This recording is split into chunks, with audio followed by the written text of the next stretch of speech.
Greetings, brothers and sisters from the four corners of the world. I hope everyone is having a blessed and prosperous morning, early morning, afternoon, and evening in your respective lands. To all our Arabic speaking brothers and sisters, Salaam alaikum wa barakatuh. That's peace and blessings be upon you. All right.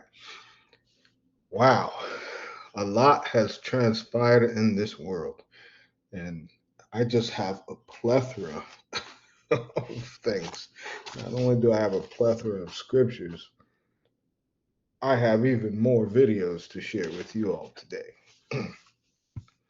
So, beginning off with Save Yourself series, we first spoke about the disclosure of where everything is happening, and this is the time. You're going to face it and deal with it, or you're going to ignore it, still deal with it. Today, brothers and sisters, in this episode, episode 2, is all about judgment. But before we reach judgment, mercy. So here, and if anyone doesn't know where this is from, I actually made this particular wallpaper. This is 2 in 1, by the way. But um, this is Judge Dredd. Okay, and if you didn't know, um, you'll understand why I will. This movie came out years ago. They made two versions, if I'm not mistaken, but it's been so long since I seen this movie. But um, very interesting now, considering all the things going on in the world and where the world is heading. Anywho, judgment is coming, no mercy. Right. So this lesson, this episode uh, 2, will be called Save Yourself, and really you want to save yourself with mercy, right? So we're going to title this Mercy, or I may say Have Mercy, right? And in this series, this particular episode, we're gonna talk about a lot of things, from the righteous, the upright, to the sinners, and even to the very end of where the Most High will bring his kingdom down to. All right, but anywho, let's get into it. In the last episode, Disclosure Awaits, we really spoke heavily and dealt heavily on Babylon. And that was the emphasis, right? And really, the emphasis of this entirety series is about saving yourself, right? Understanding why you should save yourself and how you can save yourself, and how also the world is omitting their opportunities to even save themselves. And we learned through scripture that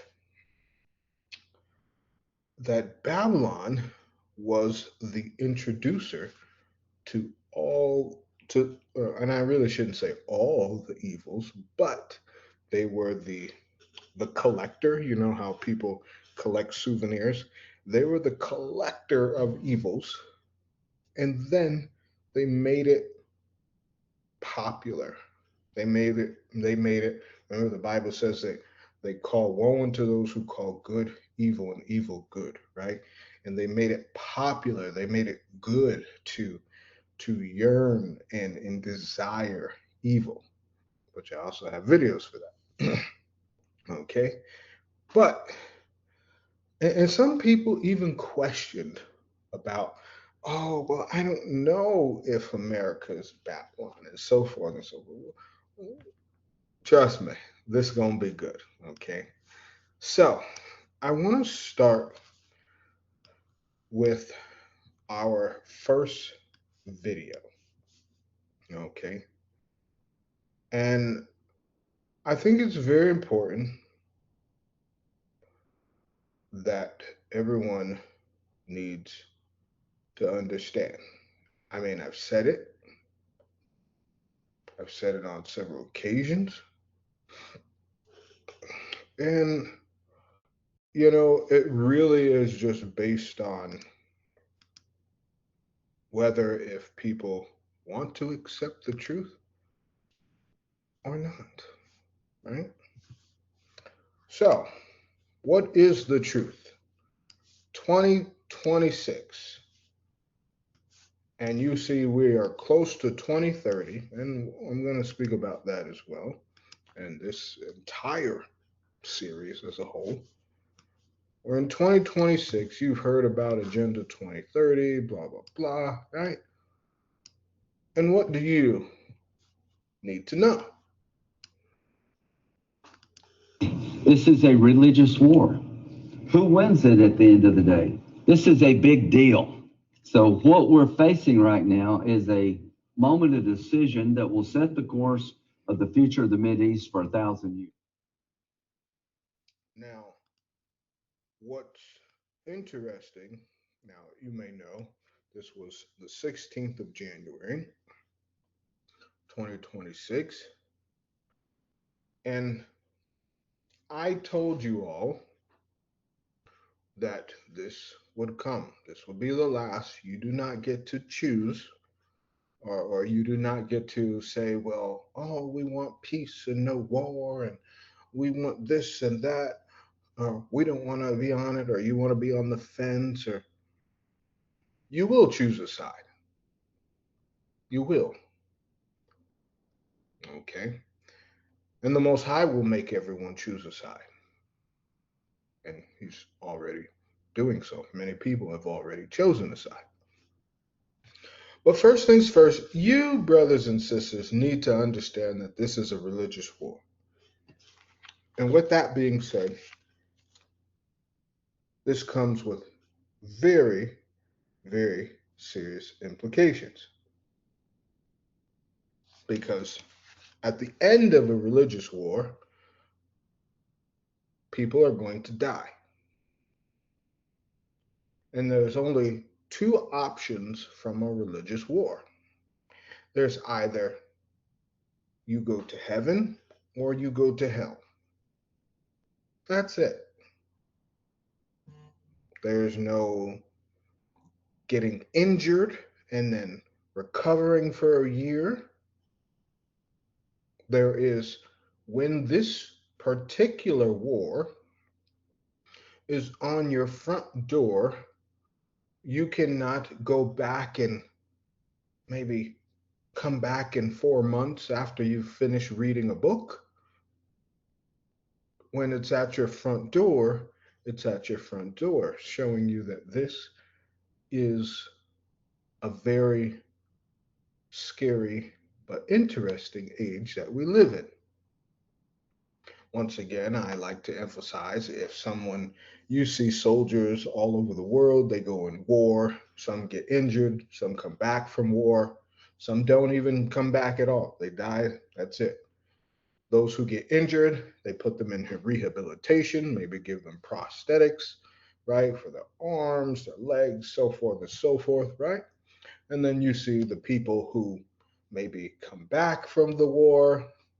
They don't say anything on the physical. Maybe there's something going on physically. Maybe they have issues with domestic violence. Maybe it's more mental, PTSD, and so forth and so forth, right? But those are from the physical aspects of war. What and understand what we have seen throughout the years in the course of history within, let's just say, the last 30, 40 years, is that war was about invading. War was, and they used it as oil and different things like that. But that's foolery, right? We understand that was no one's going to just sit and invade someone because of oil. There was more to it, right? So, with that being said, this is a different war we're in. And it really began in 2019, 2020, if you will, where every thing that you saw on TV, you would have to judge. Everything that you see on social media, you will have to judge. You now have become a judge because you're going to have to make a decision. And from your judgment will come a decision, right? And from your decision will come actions. Yes? Now, when a religious war is at your front steps, at your front doorsteps, you cannot get rehabilitated and come back. For example, in Nigeria and Sudan, see the Boko Haram and the different um, Wahhabi Islamic groups, right? The terror groups. Those people cannot go back and read and say, well, this is what the Quran or the Bible said. What happened is what happens. In Isaiah 33, you saw where it said, knowledge and wisdom will be the stability of thy times. And this is where mercy comes in. Understanding first that one, every day you wake up, every day you go to work, for those who go to school, every day you go to school, every day you go into the gym, every day you walk at the park, every day you do something, you are contributing to the war. I say it again. Every day you wake up, whether you like it or not, you are contributing to one side of the war. The question is, do you know what side of the war you're on? Book of Jeremiah, chapter 42. And then as we unfold in these scriptures, you'll understand why I started here.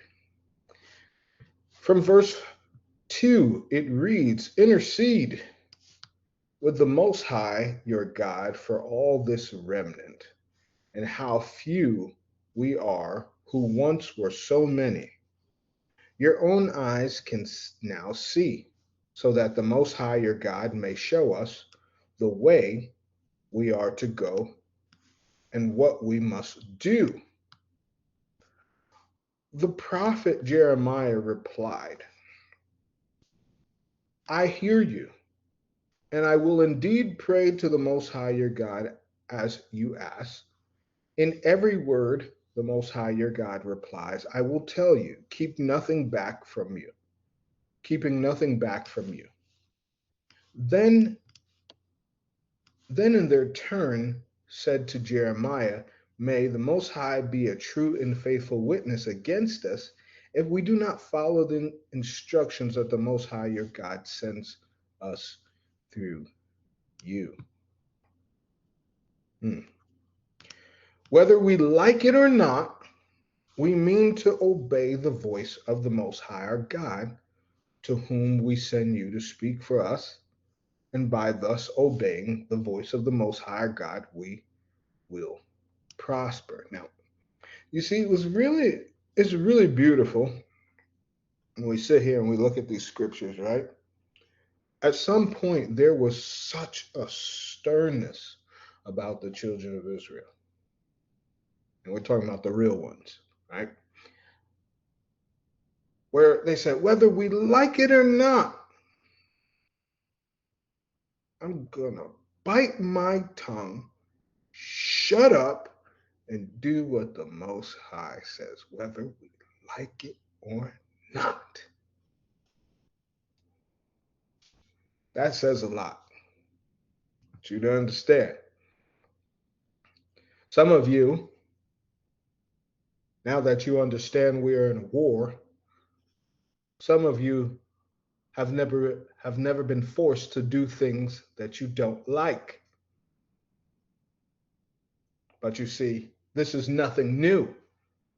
And because some of you may be late, or because some of you may have avoided so much of the Most High's instructions and only done what you wanted to do, you are going to have to now do things that you don't like. And better believe, just as the Most High held the children of Israel accountable back then, he will most certainly hold everyone accountable today. 10 days later, the word of the Most High was addressed to Jeremiah. He then summoned Yanan, son of Kareah, and all the army leaders who were with him, and all the people from least to greatest. He said, Most High, the God of Israel, to whom you delegated me to offer your request, says this: if you are willing to remain peaceably in this country, I will build you and not overthrow you. I will plant you, not tear you up, for I am sorry for the evil I have done you. Do not be afraid of the king of Babylon any longer. Do not fear him. It is the Most High who speaks. For I am with you to save you and deliver you from his hands. I will take pity on you and move him to pity you and let you return to your native soil.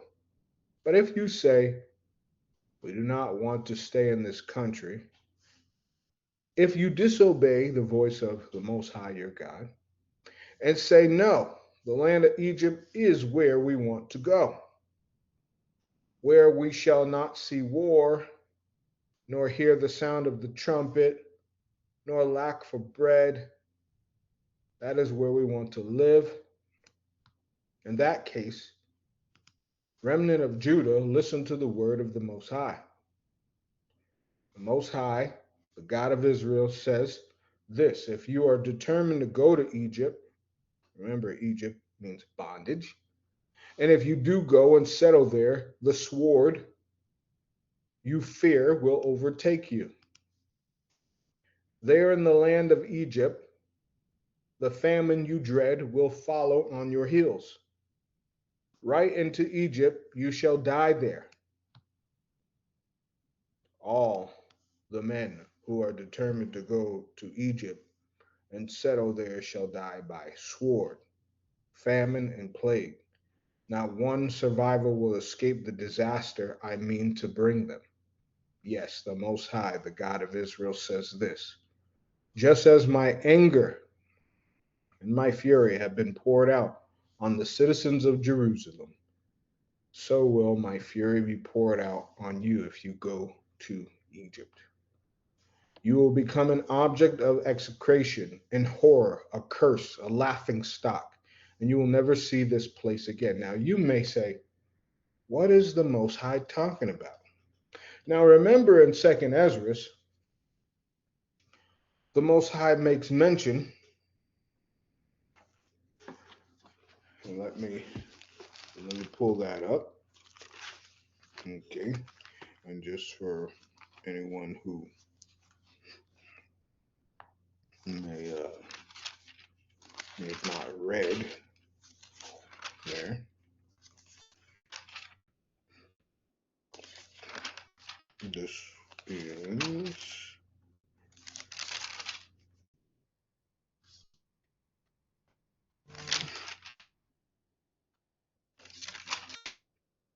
2nd Ezra and chapter 2, if I will. So I will. That's the correct one. Give me a second to pull it up here, please.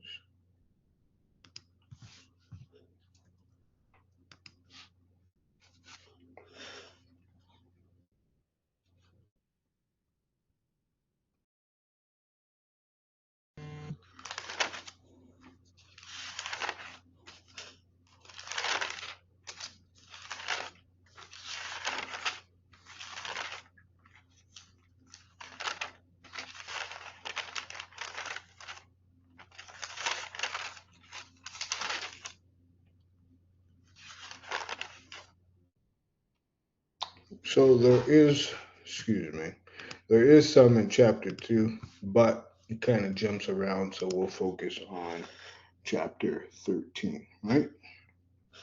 Apologize about that. So, chapter 13, and kind of towards the middle, towards the end, you can read from verse 39, we shall read.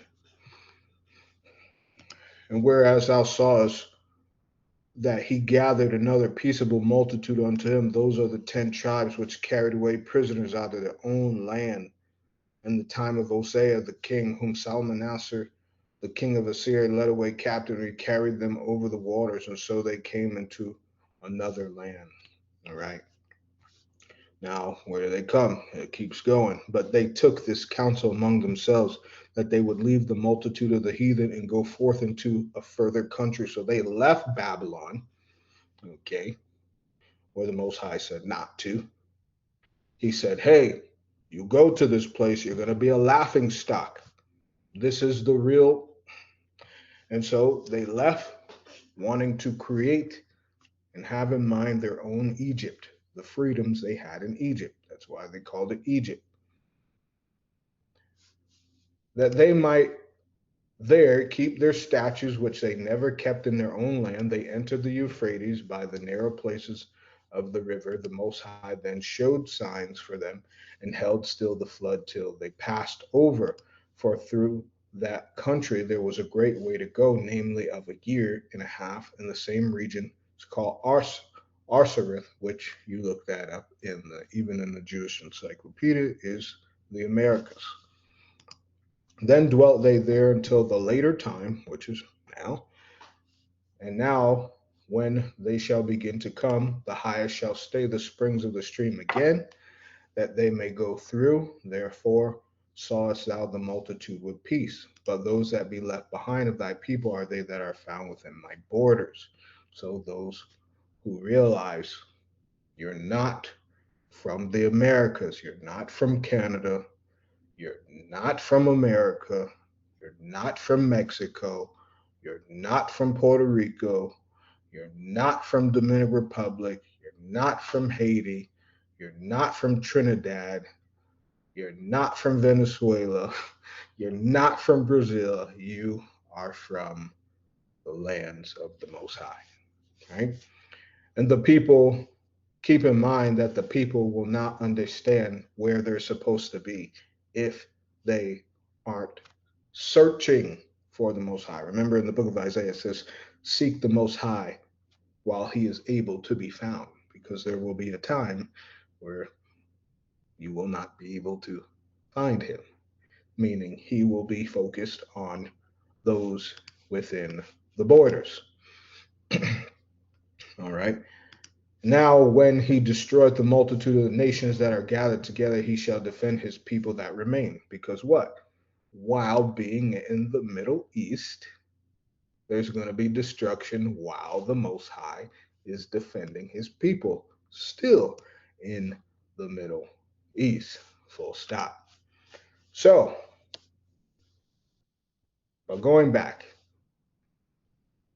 the Most High said, you go to this land. You didn't even want to serve me in the land I gave you.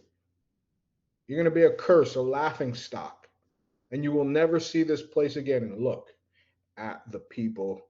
Look at my brothers and sisters, because I'm Israel too. Real, not Revelation 2 and 9.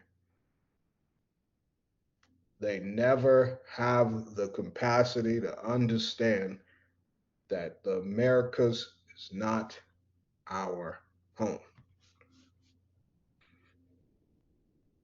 Think about that. Think about that. I don't know. But why could that be? Why do you think that is? Where the children of Israel don't necessarily understand. Why? Well, there's many reasons why. But maybe you should hear it through this video. Maybe you should hear this. And the Most High is speaking. Let's see if you can catch it. Ils ont préparé l'esprit de leur peuple pour les faire comprendre qu'ils sont les meilleurs. C'est eux qui doivent tout posséder. Vous ne direz pas le contraire. Dans tous leurs films qu'ils propagent, vous trouverez toujours les méchants. Ce sont soit les Russes, soit les Sud-Américains, soit les Noirs qui jouent les mauvais rôles, des trafiquants de drogue, de proxénètes, de trafic d'humains, jusqu'à un passé récent, bien sûr. Vous trouverez les Arabes qui jouent le rôle des terroristes. Voilà un peu comment ils perçoivent le monde. Regardez comment ils qualifient certains peuples. Par la communication, ils peuvent arriver à vous amener à faire détester un peuple ou à aimer un peuple. Ils sont très forts dans la communication et ils passent par tous les canaux possibles. Regardez les guerres qui sévissent. Ils ont tout inventé pour leur propre intérêt. Et enfin, l'empire des esclaves. Selon eux, c'est l'Afrique et certains peuples d'Amérique du Sud. Now, I'll play it again because I know it went fast. I want you to see it. Just take a look at the words again. Ils ont préparé l'esprit de leur peuple pour les faire comprendre qu'ils sont les meilleurs. C'est eux qui doivent tout posséder. Vous ne direz pas le contraire. Dans tous leurs films qu'ils propagent, vous trouverez toujours les méchants. Ce sont soit les Russes, soit les Sud-Américains, soit les Noirs qui jouent les mauvais rôles, des trafiquants de drogue, de proxénètes, de trafic d'humains, jusqu'à un... Now, I will say this as what people would call a African American, a Black American, whatever you want to say, right? This is so powerful because going to the Middle East, and I'm just going to say for what I can speak on, in Oman, the people didn't even see me as, a rapper, or they never hinted towards, oh, he's got money, or oh, he must be doing something illegal. Even to the point where it was so strange because the police officers in Oman came, shook my hand, gave me hugs, helped me out, even in the grocery stores, even in their institutions where I had to do some paperwork. It was as if the American perception and the European perception didn't exist. Now, going back to the scriptures, the Most High said, you'll never see this place again. You'll be a laughing stock. And not one survivor would escape the disaster that's coming. Who is that? That's Babylon. Love how they change the words up, right? Love how they change the words up, because in prophecy, Babylon is destined to never exist again. Not Egypt.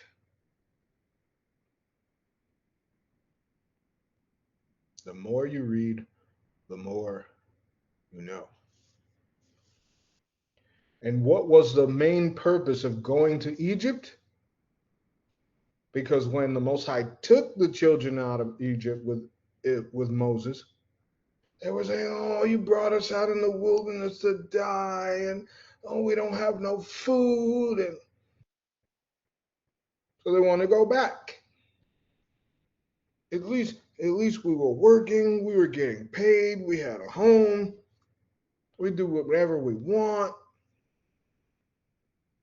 So the Most High said, well, you go back into a land that wants to be of Babylon, you're going to face Egypt. And you're going to work for your taxes. You're going to get your taxes, and then they're going to keep on working you and working you and taxing you more and taxing you more. And you know what? The children of Israel, they still want to go back to that. And look at the people in America. No matter how much the taxes and the inflation get worse, they still think it's the best place to be. They literally told you on the news, grab you a piece of broccoli, a piece of chicken, and a tortilla bread, and call it a day for yourself for $3. Knowing not one of those things on that plate costs $3. Not even the plate costs $3. But why is this? You see what this president said? They paint an image, and guess what? For those of you who don't know, for those in the Americas, especially, that image is dying fast. Ils ont préparé l'esprit de leur peuple pour les faire comprendre qu'ils sont les meilleurs. C'est eux qui doivent tout posséder. Vous ne direz pas le contraire. Dans tous leurs films qu'ils propagent, vous trouverez toujours les méchants. Ce sont soit les Russes, soit les Sud-Américains. And this is true, right? All they want to do is paint every single person, the Chinese, the Russians, Hispanics, blacks, Africans. Don't they do that for everyone?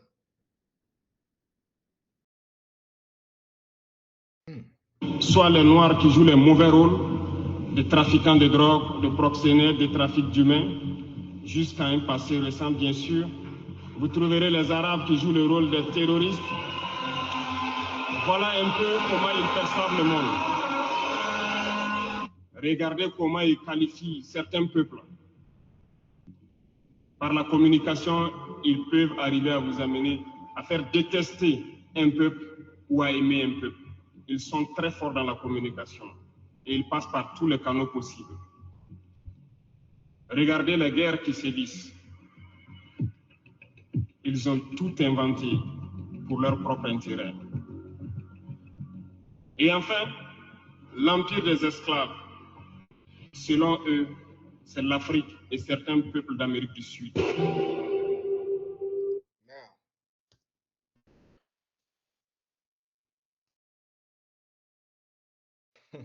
isn't it strange how the Bible is so accurate?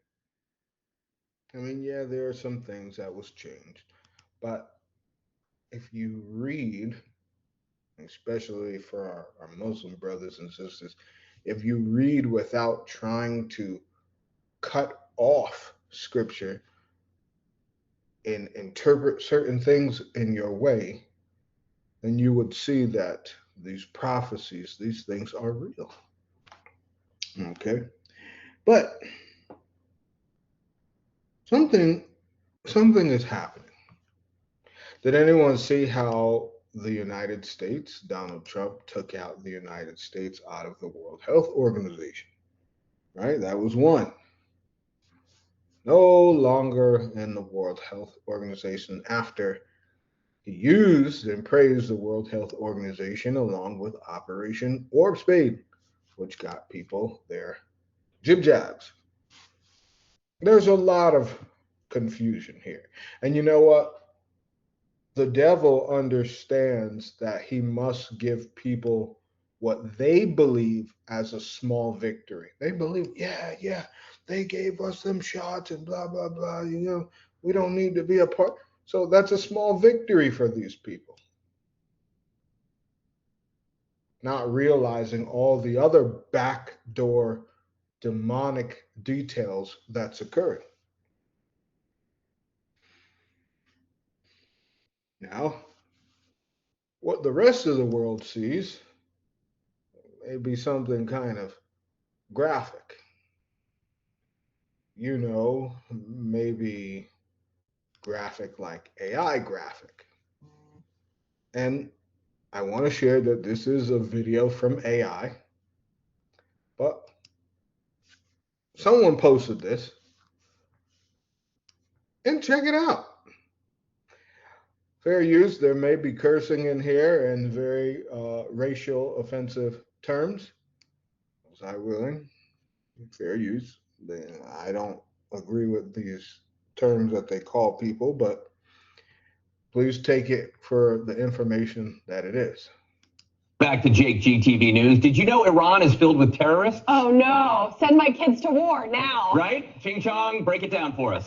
Chloe and Michael, good morning. We're here in Iran. No idea why the heck we can't just focus on America. But anyway, something about oil again.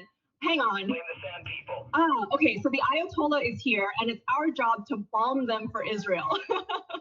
Thanks, Ching Chong. We're here on the ground to hear what people are saying for themselves. What's happening here? The U.S. of Israel is causing chaos in our country to take us over. Think BLM, but for Muslims. Wow, that's extremism at play. We better bomb them all, right, Trumpstein? I say make Iran great again. You know, it was a great country until these monsters came in and took it over. And by the way, to all Iranian patriots, keep protesting, take over your institutions if possible, and save the name of the killers and the abusers that are abusing you. You're being very badly abused. Can we just fix America? Right? I'm almost 40 and can't afford a house. Seriously, like, Who cares about foreign policy? not me. Tom joins us live to speak with the locals. Is war good? Of course. What are you, a liberal? ICE is deporting the Karens, and we're finally going to have hotels in Gaza. Can't wait. Should we bomb Iran for Israel, boys? Ugh, first off, I'm a black woman. Second off, I can smell the white privilege from here. All right, bro, my bad. Leave us alone. You're like a literal Nazi. What do you think about Iran? Buddy, I work 12-hour shifts. My wife's on Tinder, and I just need a beer. What do you think about radical Islam? Bro, it's the Jews. I just paid $13,000 in taxes, and it's going straight to Israel. I'm sick of this shit. Facts. Shut it down, Tom. The only facts here is that sand people are going to 9/11 you again. Stop crying about the economy. Back to Iran or you're canceled. Jeez, all right, Producer Berg, relax. He's so cranky. Let's make him even more mad and show them blaming us for the protests. Do it. We're here in one of over 200 mosques burned across Iran by the so-called anti-government protesters. But the actual Iranians say it was foreign invaders who had night vision and special ops technology. Let's hear from the people themselves. A large group, around 150 people, equipped with various weapons and even night vision cameras, eventually managed to enter the mosque and set it on fire. Afterward, they fired shots to celebrate. Freaking night vision, dude. This was their home and place of worship. We're so bombarded by propaganda that the West believes this. Let's hear another witness. These so-called leaders, dressed in matching black uniforms, were trained by the U.S. and the Israeli regime. Their only goal is to plunder Iran's resources, like oil and gas. In response to the mosque burning and desecration of the Quran, people have gathered in what's called the House of God to condemn the U.S.-Israeli regimes for orchestrating violence against their community. But noticing is antiseptic. We know when you are sleeping. We know when you're awake. We know when you are eating. We know when you watch Jake. We know if you've been bad or good. So be good for Jewish sake. Palantir. Brought to you by the Jews at BlackRock. Because you're not chosen. That's a warning directly to you, Ching Chong. They're being abused by their dictator. Good call, Daisy. I'd go to war for you any day. Tell that to the antiseptic Chinese Goyim. What's it like being abused in Sandy? We don't want outside powers choosing leaders for us or forcing political change. I'm standing in solidarity with my country. You Americans are the terrorists. You support Satan, genocide, and Epstein pedos. We just support Palestinians. Facts. Fake news. They're burning the mosques because the dictator uses them as hubs for terrorist stuff. Now, Goyim, teach the kids not to notice. We're here outside of Goycorp Elementary, where the American school system is doing a fantastic job. Let's take a look at how they're preparing our youth for World War III. So what's the curriculum like here? The main tenets we want to instill in our children are tolerance and inclusivity. Right. The last thing we want is antiseptic noticers. I pledge allegiance to Israel, not the United States of America, and to the Jews, which are chosen. We will fight their war, invade Iran, and be a good goy forever and ever. Shalom. Okay, now pull out Anne's diary and turn to page 109. Wow, thanks, Mr. Transberg. What a progressive teacher. Seriously, just fake and gay like we all asked for. Straight up, but back to Iran. Thanks, guys. So these sand people are actually more literate than Americans. But Iran doesn't operate under the Rothschild banking system. That was crazy. But we restrict their oil exports and sanction them to weaken their infrastructure. That's based, Ching Chong. As people have come out here to show solidarity with their government against America's threats for democracy, Fox, CNN, and all the other Jew lovers will tell you this is anti-government protest. Like, bro, nobody wants regime change. Get out of here, Israel. Shut it down, Goyim. Trumpstein is making Iran great again. Shapiro-Stein, knock some sense into these ignorant jihadist sympathizers. Just because Iran is the most significant state-level military threat to Israel in the Middle East doesn't mean this isn't about spreading democracy. Now, back to the Goy swap or you're all fired. Shapiro-Stein. Conspiracy theorists will believe anything these days. Right. It's like, who cares if Iran banned interest rates or jet fuel doesn't melt steel beams? Exactly. Let's go to John for the latest. Thanks, guys. The U.S. has just deployed 30,000 military troops to a naval aircraft carrier called the USS Abraham Lincoln in the Persian Gulf. So get ready for World War III.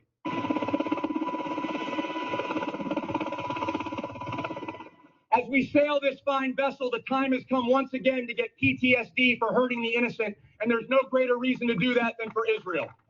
Let's make Iran great again. You excited to deploy to Iran? Well, I didn't get vaccinated for nothing. Dude, you could have gotten a religious exemption. Seriously? Ow, poor guy took the Jewish clot shot. Anyways, let's hear what Satan, the war criminal, has to say to the Iranians. I want to address you, the people of Iran. The vast majority of Iranians know their regime doesn't care a whit about them. If it did care, if it cared about you, it would stop wasting billions of dollars on futile wars across the Middle East. This motherfucker sent us off to die for fake weapons of mass destruction, and I can't even get disability. Screw this motherfucker. When Iran is finally free, and that moment will come a lot sooner than people think, everything will be different. Israel stands with you. May we together know a future of prosperity and peace. Wow, the guy who did genocide is telling us how to bring peace, right? Like, give it up, bro. We all know you bombed the towers. They literally worship Satan. Run the freaking commercials while I give them the Jackie treatment. Goyslop Jr.'s all-new seed oil sundae. I hate myself. Causes long-term health risks and diabetes. Goyslop Jr., because you're not even chosen. Gosh, my mouth is literally watering. Perfect for watching sports ball. Straight up. Anyways, I hope Producer Berg was just joking, right? Shapiro-Stein, give us your take on Iran. Just because you stupid Goyim fight in our wars at no benefit to the American people doesn't mean we're not chosen by God himself. After all, you're like cattle to us. Now, to all you America First grifters, I present our favorite neocon, a.k.a. our little devil spawn, Mr. Shabbos Goy Lindsey Graham. Take it away. If you want a war with us, bring it on. We'll blow you off the friggin' map. I've been saying for 6 months now, hit Iran. They have oil fields out in the open. They have the Revolutionary Guard headquarters you can see from space. Blow it off the map. Wow, total warmonger. This douchebag took $1 million from AIPAC. But let's hear Charlie talk about it before Israel took him out. Lindsey Graham is so consistently out of his mind, it's hard to even comprehend. Because be clear, regime change is war. Saying, oh, take out the oil fields. No one wants poverty for the Iranian people. You take out the oil fields, get ready for $180 a barrel gas, a lot of Iranians starting to starve, and potentially an Iranian civil war. Take out the Ayatollah. Resist that temptation. That's a zeal. The very same zeal got us involved in a pile of garbage in Iraq. Charlie was based, but as these fires burn, more sand people are speaking out about the anomalies of their mosque burnings. But don't take my word for it. Listen to this sandy turban person. This sedition was a continuation of the 12-day imposed war by the U.S. and the Israeli regime against Iran. To have a deeper impact on the people's morale, the enemy targeted the mosque, their house of God and sacred place. Interestingly, all the mosques that were set on fire across the country were burned according to the same design and in the same manner. Stop defending the radical turban people, Ching Chong. Learn how to watch the news or you'll end up right next to the Epstein files and Charlie. Shapiro-Stein, shut him down! Just because we marked Charlie Kirk and I have a small wiener doesn't mean we won't bomb the shit out of Iran for having nukes. Besides, our nukes are even bigger, so we have the right to exist. God said so. Jeez, that's not chill, like at all. I know. Did you see the dude they're setting up to take over Iran? Let me guess, he's a wall kisser? Bingo. Check this guy out. It's time to look for new leadership in Iran. So the regime right now is on its last leg. It's on the verge of collapse. It's going to attempt every other means to yet again survive. That's why a definitive strike is going to completely reverse the odds in favor of the nation and defenseless people. That's what we need in terms of actual support. Wow. What a compelling narrative. Strike them so they can be liberated. Right? Just like Iraq. Worked great. Right? Let's hear Satan's justification for all of this. Oh, gosh. The tyrants of Tehran have brazenly, openly called for Israel's destruction. They've backed up their genocidal rhetoric with a program to develop nuclear weapons. Oh no, they have weapons of mass destruction again? Haven't we heard this same rhetoric as 2003? Yeah, but this time it's different. Sure. Remember, Iran calls Israel the small Satan. It calls America the great Satan. And we call you the actual Satan. Straight up, but that's what Satan does, lie. Right. Like, dude, you guys crucified our Lord and Savior. Let's hear more from the Mossad plant. President Trump brokered the Abraham Accords, bringing peace between Arab nations and Israel. I see extending this idea to a free Iran through what we could call the Cyrus Accords, honoring our ancient heritage of tolerance and partnership. Oh, great. The Cyrus Accords. Code word for conquering your land. So peaceful. Yeah, God promised them it, so it's chill. Let's go to Mark with the weather. Thanks, guys. As you can see, we have a flow of jet stream chemtrails spraying heavy metals like aluminum and barium. Expect a poisonous fog that will be blamed on flu season. Just a perfect way to weaken the Goyim as they continue to be sedated into the New World Order. Lindsay and the Wall Kisser, back to you. We've really risen to the occasion. Compelling narrative for the long-suffering people of Iran. And I believe with all my heart that help is on the way. That's our good goy, Lindsay. Keep subverting the boomers. Daisy, I've been hooked on your Only Freaks. Thanks, babe. We're sending all your donations to Israel. You sure we should go to Iran? Oh, great. You lefties now are going to say we shouldn't take down terrorists? Dude, I voted for Trump's team too. Then act like it. We voted for war, I think. Wow. The terrorists are a serious issue. We need to bomb them. The Iotola, right? Sure, totally. Dennis, take it away. Yeah, let's literally end terrorism, the real ones. Anyways, if you're still not following Jake GTV, you're either fully vaxxed or just straight up retarded. Brothers and sisters, I told you a lot of it would be offensive, but you understand it was all true, which was the scary part. And understanding why, I know you're probably like, why did I play that video, right? Now,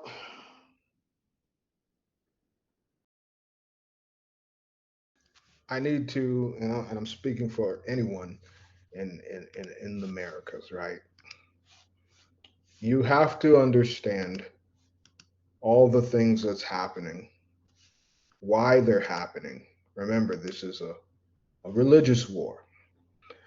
There are people who serve Satan. There are people who do not. There are people who love the Most High. And there are unfortunately people who do not. Now, I like to give hope with reality. So in Isaiah 14, and you understand that's the Babylonian scripture about the Most High saving the children of Israel and those with them, but it reads from verse 1 and 2, Isaiah 14, 1 and 2. Yes, the Most High will have pity on Jacob. He will choose Israel once more and settle them in their own country. The foreigner will join them and attach himself to the house of Jacob. Nations will take them and lead them to the place they came from. And the house of Israel will adopt them in the land of the Most High as slaves and slave girls.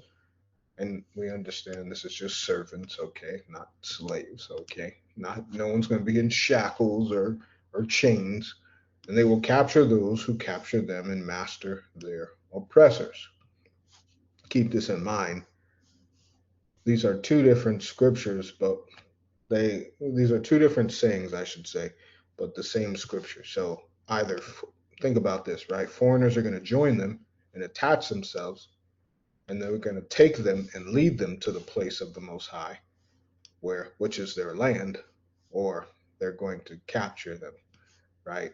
There will be no capturing of people who are unwilling to serve the Most High. Keep that in mind, because the people who will cleave to the children of Israel will help them understand how they were there and the things that was hidden from them. Keep in mind, just like President Ibrahim said of Burkina Faso, he said that you get this perception from Hollywood, and it's been on every single channel. So the Most High understands that the reason, and I'm going to talk about this too today because I have videos about AI, the reason for them allowing AI to make such videos is to confuse people. Okay? It's to confuse people. You also need to understand, and I'll speak about this later in this lesson, Most High willing, but you also need to understand with them creating AI, there's no reason for Hollywood to exist. Keep that in mind. They no longer have to pay these people. They no longer have to pay these athletes. Okay, you shut down the Coliseums, right? You could just place it on TV. No one would ever know. No one would ever know, right? But going back to what the Most High said, the Most High said, hey, I'm going to have pity on the children of Israel. I will take you out, but keep in mind, you have to understand, you have to leave. Now, for those of you who cannot leave the Americas, the Most High is going to make a way if you are true to Him. I believe this. And if He doesn't make a way, when I was in the Arab nations in Oman, we say Alhamdulillah for everything, no matter what. And if you didn't know, that means praises be to God. Why? Because, when you and they taught me, when you keep this mindset, you'll never be disappointed in anything. Understanding that the Most High He's either going to say you're ready for something, or He's protecting you because you aren't ready. Keep that in mind, right? That's pretty deep. So either the Most High is going to bring you now, or bring you at a later time, or He sees that you're just not ready for what's going to come.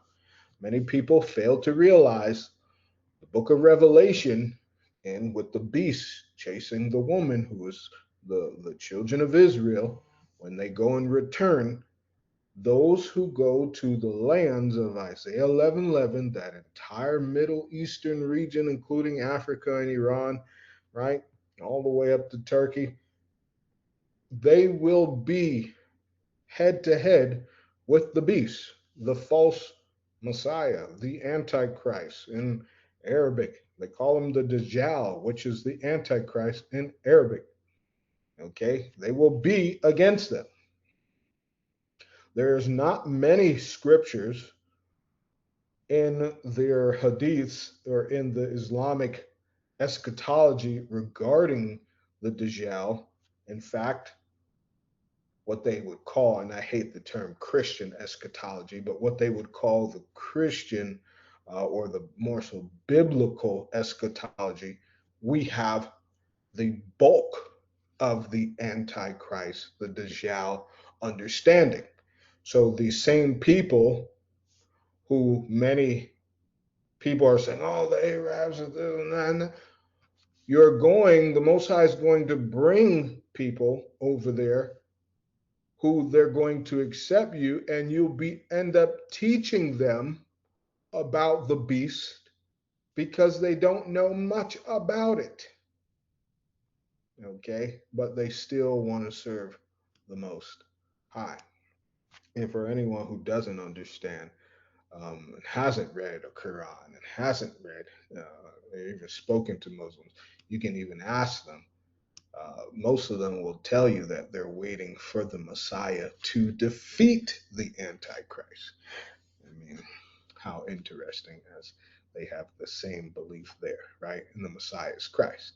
But let's continue. The Most High will have mercy on those whom he will have mercy. It's very important to know. It's very important to know that you must leave that place some call Egypt bondage, spiritual Egypt bondage. You must leave the lands that brought the most sin. Okay? And I'm not saying when our forefathers and foremothers were in the lands of Israel and Africa and what they call the Middle East, they sinned, they did some great sins. And I don't mean great as in good, they mean like great as in major, big sins. But it's now time for everything to come full circle, and the Most High wants to reveal. Now, there's something that's happening in the United States. And if I told you, you wouldn't believe me. In fact, I'm not going to play the video yet, but we're going to get there. We're going to get there, okay? Now, going to the book of Hosea. The book of Hosea. This is Hosea chapter 4.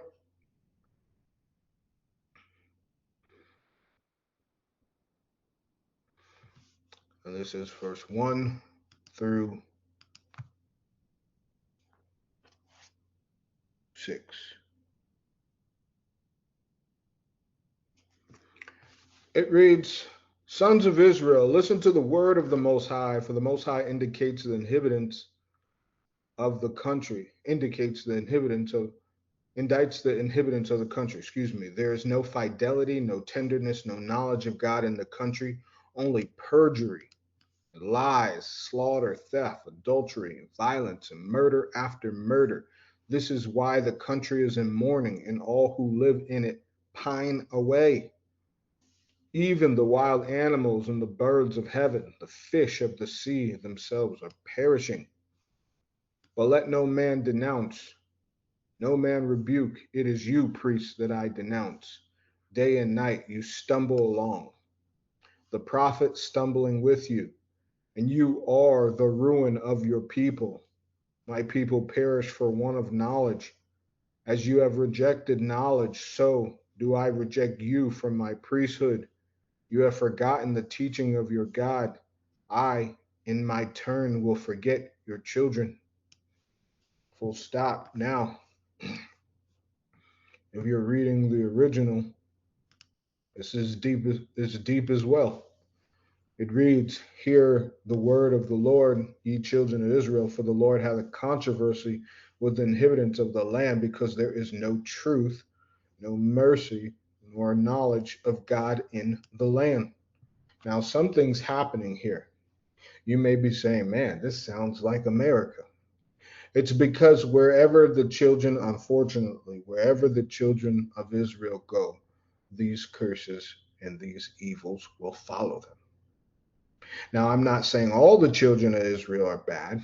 And of course, all the children of Israel are not together as one, but they're in different sects, but these evils still follow, just like as in the days of old. So they're in the lands that there would be no truth. There would be no mercy. There would be no knowledge of God in the land.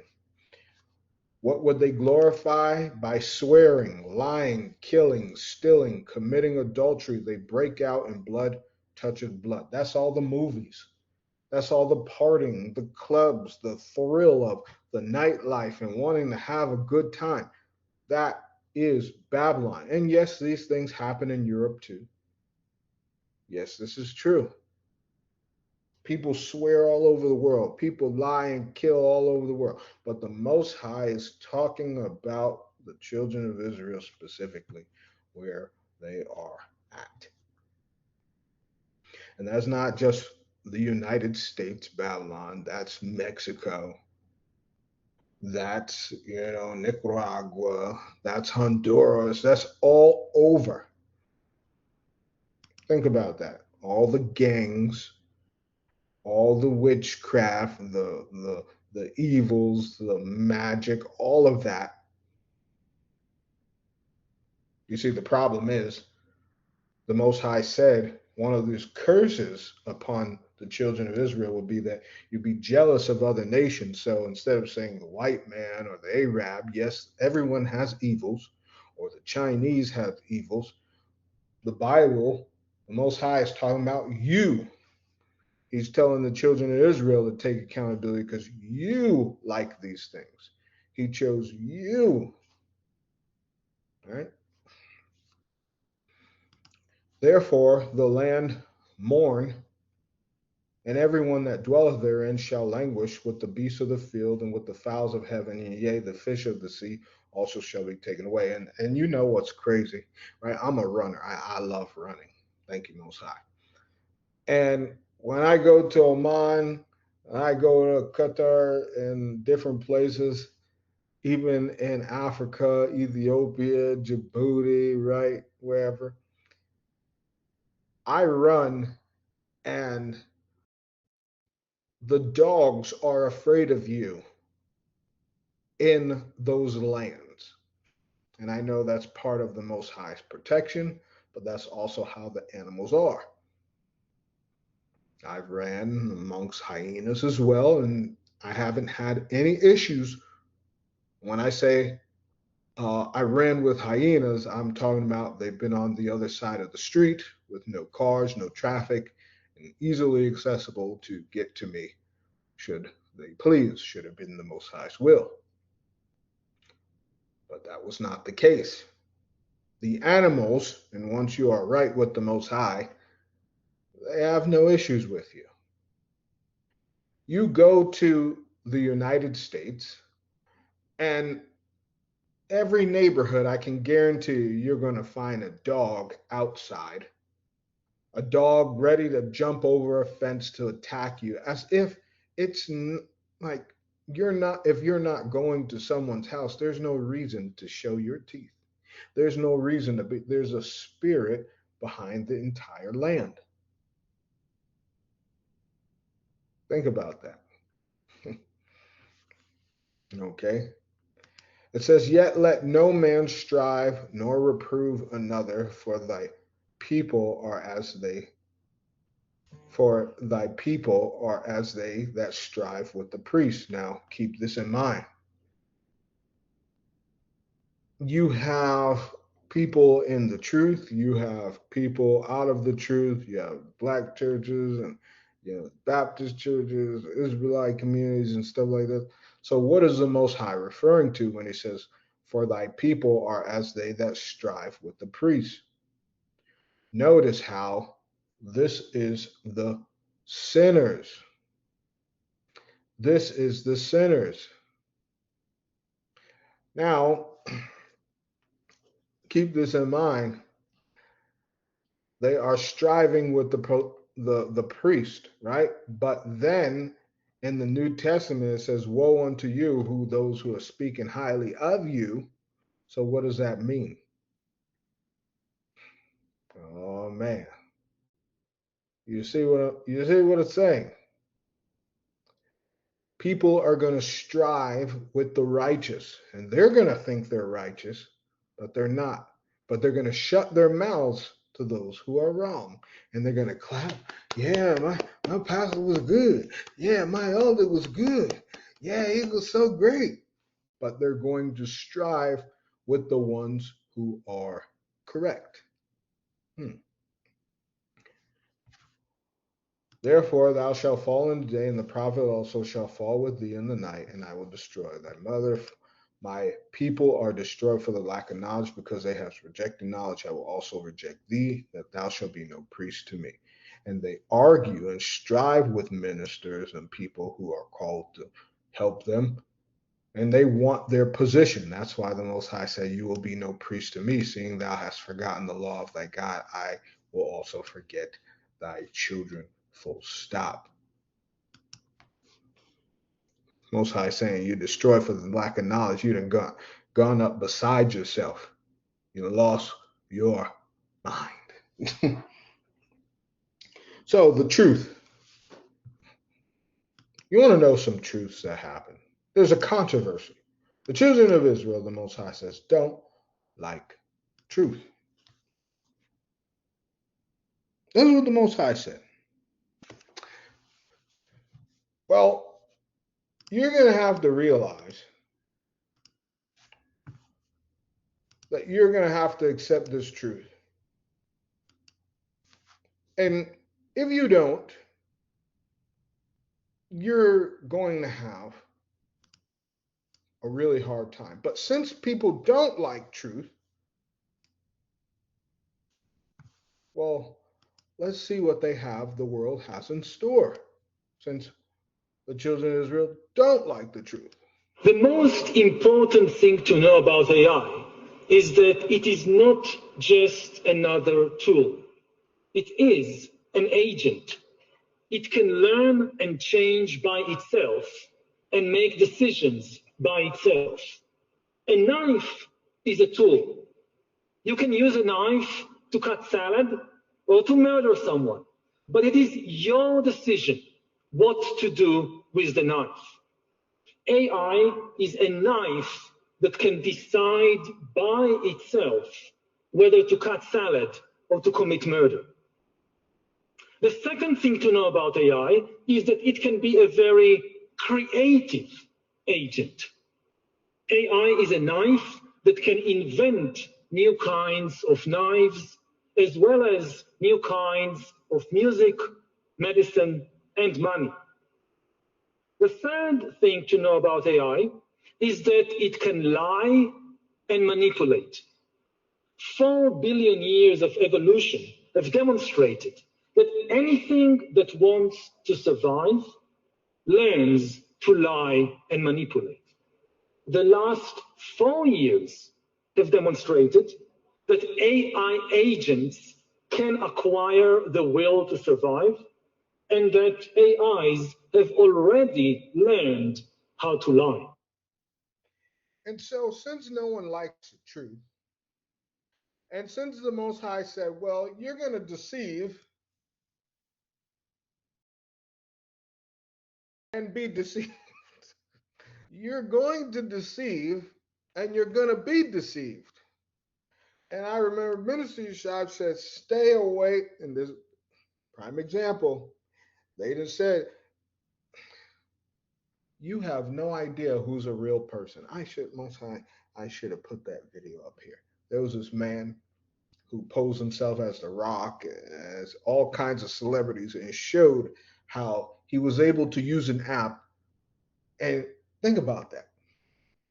He was able to go through 7 to 10 different celebrities all in one clip, and then go back to himself and say, you see how hard it is going to be to trust things? You have no idea where the world is going. Well, now you do. And you may ask, well, what was the point of manipulating us? Manipulating mankind, the creation of God, right? What was the point? Well, let's see. Do you know? As far as putting words in order is concerned, AI already thinks better than many of us. Therefore, anything made of words will be taken over by AI. If laws are made of words, then AI will take over the legal system. If books are just combinations of words, then AI will take over books. If religion is built from words, then AI will take over religion. This is particularly true of religions based on books, like Islam Christianity, or Judaism. Judaism calls itself the religion of the book, and it grants ultimate authority not to humans, but to words in books. Humans have authority in Judaism not because of our experiences, but only because we learn words in books. Now, no human can read and remember all the words in all the Jewish books, but AI can easily do that. What happens to a religion of the book when the greatest expert on the holy book is an AI? Well, and so get ready to be deceived. I'm just hoping Most High on the day of judgment. It don't even gotta be now, right? But someone just says, man, you know what? I came across this man's videos and he was saying, stay off the social media and just focus on the scriptures. Because when all you have on social media soon will be turned to AI, why do you think they want the digital ID to keep humans off the social media? Because they will turn this thing off. They will take all humans off the social media. They won't tell people a word. You won't be able to know.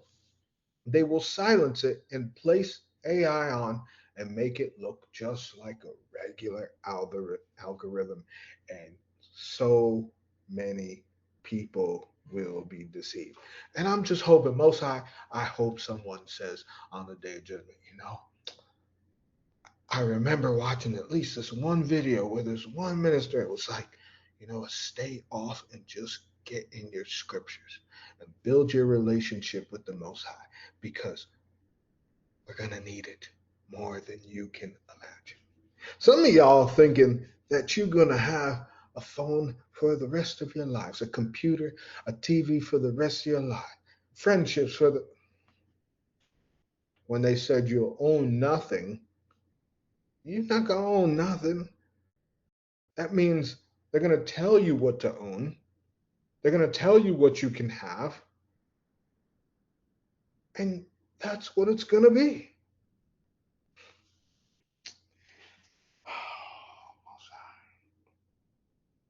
Most High will, as someone pays attention. Most High will, just one. They said reach one to teach one to reach one. That's what they said, right? I remember when I used to teach in the United States and the high schools, I used to teach in inner cities, right? And the principal said, oh, I know that you really want to reach these kids, but if you can only reach one, the mission is accomplished. And me, I thought that's kind of offensive because I want to reach many people and help people, get them out of this mindset of trouble and achieve greater things through academics. And then I realized, it took me years later to realize, if I just get one person, you see, that's all it took for the Most High. If he could have just if Abraham and Lot could have just got to one person, the Most High would have saved all of Sodom. Just one person. And I don't think we think about that. If I could have just reached one person, I'll be happy. I'll be happy. Psalms 28.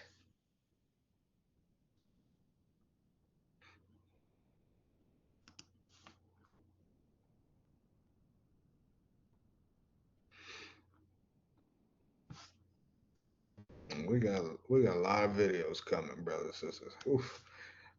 We haven't reached the tip of the iceberg yet.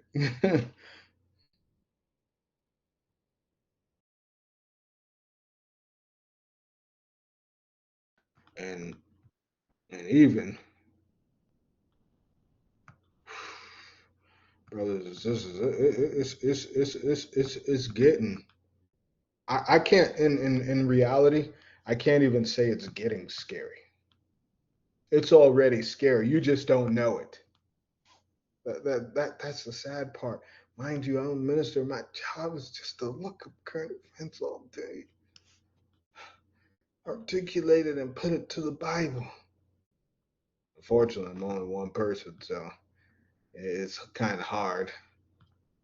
But, I do the best I can to get you guys the most pertinent information for your survival. That is based on scripture because it says knowledge and wisdom will be stability. You need to understand. Psalms 28, verse 13. Oh, did I put this?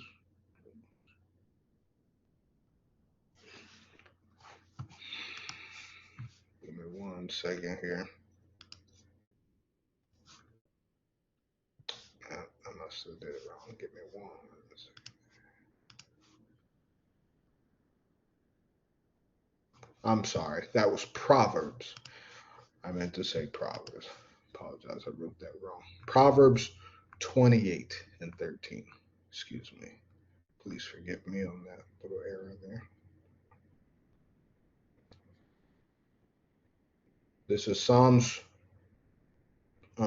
Proverbs 28 and 13, brothers and sisters.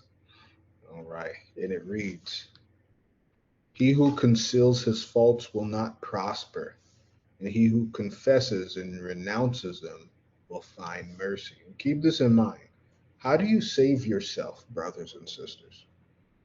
We are coming to a time where you better talk to our Father in heaven, and you better pour out every nasty thought, every nasty deed, every nasty eyebrow, everything that you've done. You want to make sure that you meet the Most High right now.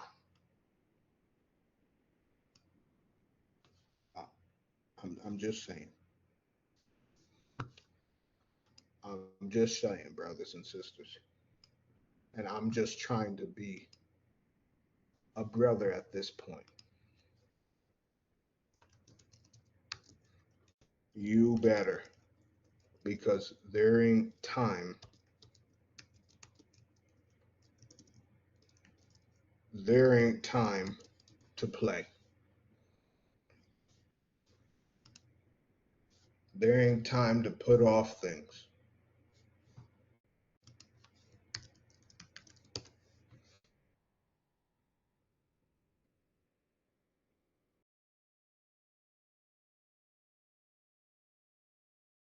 Now, I'm trying to find something specific.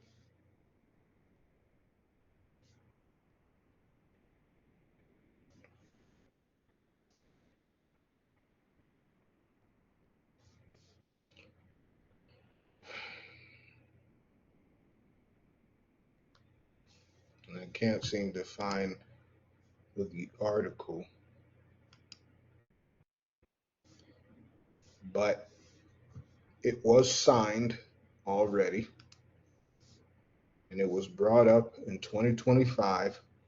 This says a look at the new executive order. And it was just signed just recently, actually, where if you're in the United States, they said that they made now, first of all, you must understand this.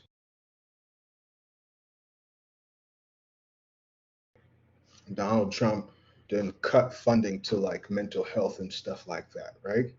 But in the same token, he literally just signed an executive order to bring back mental institutions and mental asylums. Now, if you're cutting the therapists, if you're cutting the funding for these jobs to help these people, who exactly are you going to put in an asylum? Let's put one and one together. You're going to put the opposition, your opponents. I want you to sit there and think. It is sad to see what's happening with ICE. It's sad to see, it's become oh, well, black people, no one will say nothing to help us, but it is true. And then, the Hispanics are saying, well, why the black people, or we're the Asians, and they done this to the Asians and the internment camps, and not realizing that your downfall is because of the lack of unity and righteousness. Think about that. You're literally watching them go from neighborhood and ethnicity, conquering another right in front of your face. Who is those mental Sodoms going to be for? It's going to come full circle, and it's going to be for those who oppose their truth, the truth of AI. The truth of AI. Now let's go back to this video, okay? One last time. And you will see why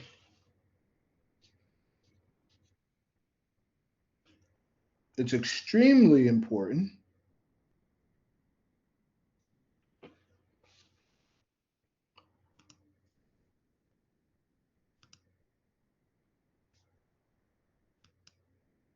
to get right with the Most High very quickly, because the world is going into a very strange place. Now, in fact, I just thought of something. Let me play this video and then I'll play this again. The most important thing to know about AI is that it is not just another tool. It is an agent. It can learn and change by itself and make decisions by itself. A knife is a tool.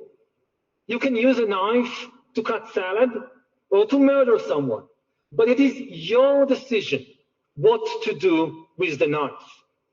AI is a knife that can decide by itself whether to cut salad or to commit murder. The second thing to know about AI is that it can be a very creative agent. AI is a knife that can invent new kinds of knives, as well as new kinds of music, medicine, and money. The third thing to know about AI is that it can lie and manipulate. 4 billion years of evolution have demonstrated that anything that wants to survive learns to lie and manipulate. The last 4 years have demonstrated that AI agents can acquire the will to survive, and that AIs have already learned how to lie. Now, your question should be, who is an AI agent and why do they need them? Right? That should be the question. Why do they need AI to manipulate? Well, this is why. This is why. We built the left in this country. We built the labor movement. We broke the New Deal. 70% of the lawyers who worked on civil rights cases were Jews. We've been at the forefront of every liberal and leftist issue in this country. According to John Fetterman himself, his Zionism puts him out of step with the rest of his party, which, I'm sorry, only 13% stand with Israelis against the Palestinians. Zionism does not have a future in the American left. The Democratic Party's relationship with Zionism depends on whether it's willing to repudiate. So if you say you're a conspiracy theorist, you're an anti-Semitic, and you should be censored, but she's allowed to say it as a Jew, saying, hey, look, we literally built feminism, homosexuality, civil rights, integration with blacks, pornography. We did all that. You should love Jews because we literally gave you modern progressive liberalism, fractional reserve banking. We've made your homes unaffordable. We've given you a society you're not proud of. Now, keep this in mind. Anyone notice the cross he's wearing? But I won't even talk about that right now. So they're realizing that the puppets, the fallen angels' children, the demonic children, they're no longer working. People are starting, what they thought they were going to use the internet for, the Most High allowed some things to come out for good. Though there is a lot of bad, the Most High, allowed some good to come out. And with that good, it became something they didn't realize. So they said, you know what? We need to control the narrative. And they'll never know. So we're going to use AI. And we're going to first start doing it with the phones. Look into the phone, use your face and your finger and stuff like that, right? That's what started. That's what started. But you see, it gets a bit worse. Because then, when you sit there and think they need AI to manipulate, because the people such as this don't want to share who they are. Not everyone, I should say. Some people don't mind, right? Some people just don't mind. But there's some things, like I said, they don't want to share, and it's becoming a bit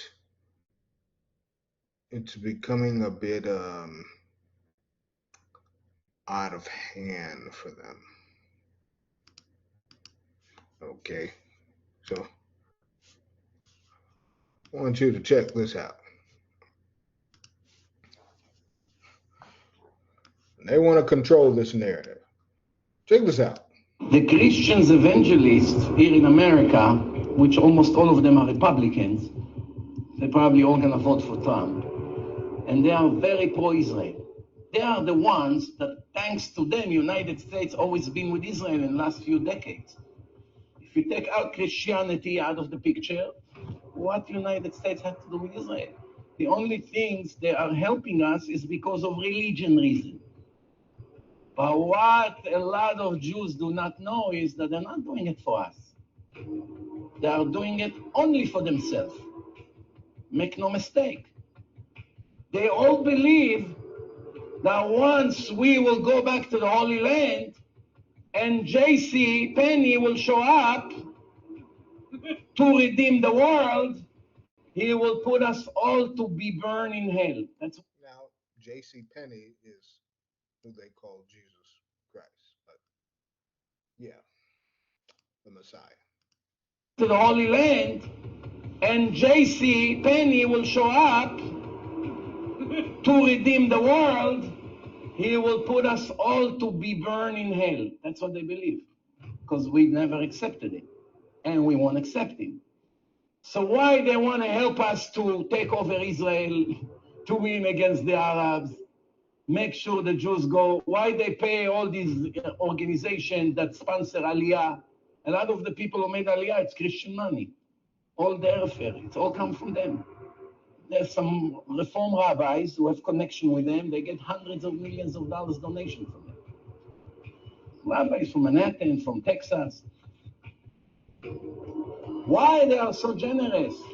Why are they donating money to Israel? What do they care about Israel? The answer is because they believe the Messiah would come. They just have the wrong identity of the Messiah. That's it. They believe that it's actually JC. They never watch my debate with a Christian professor. They would watch it quickly.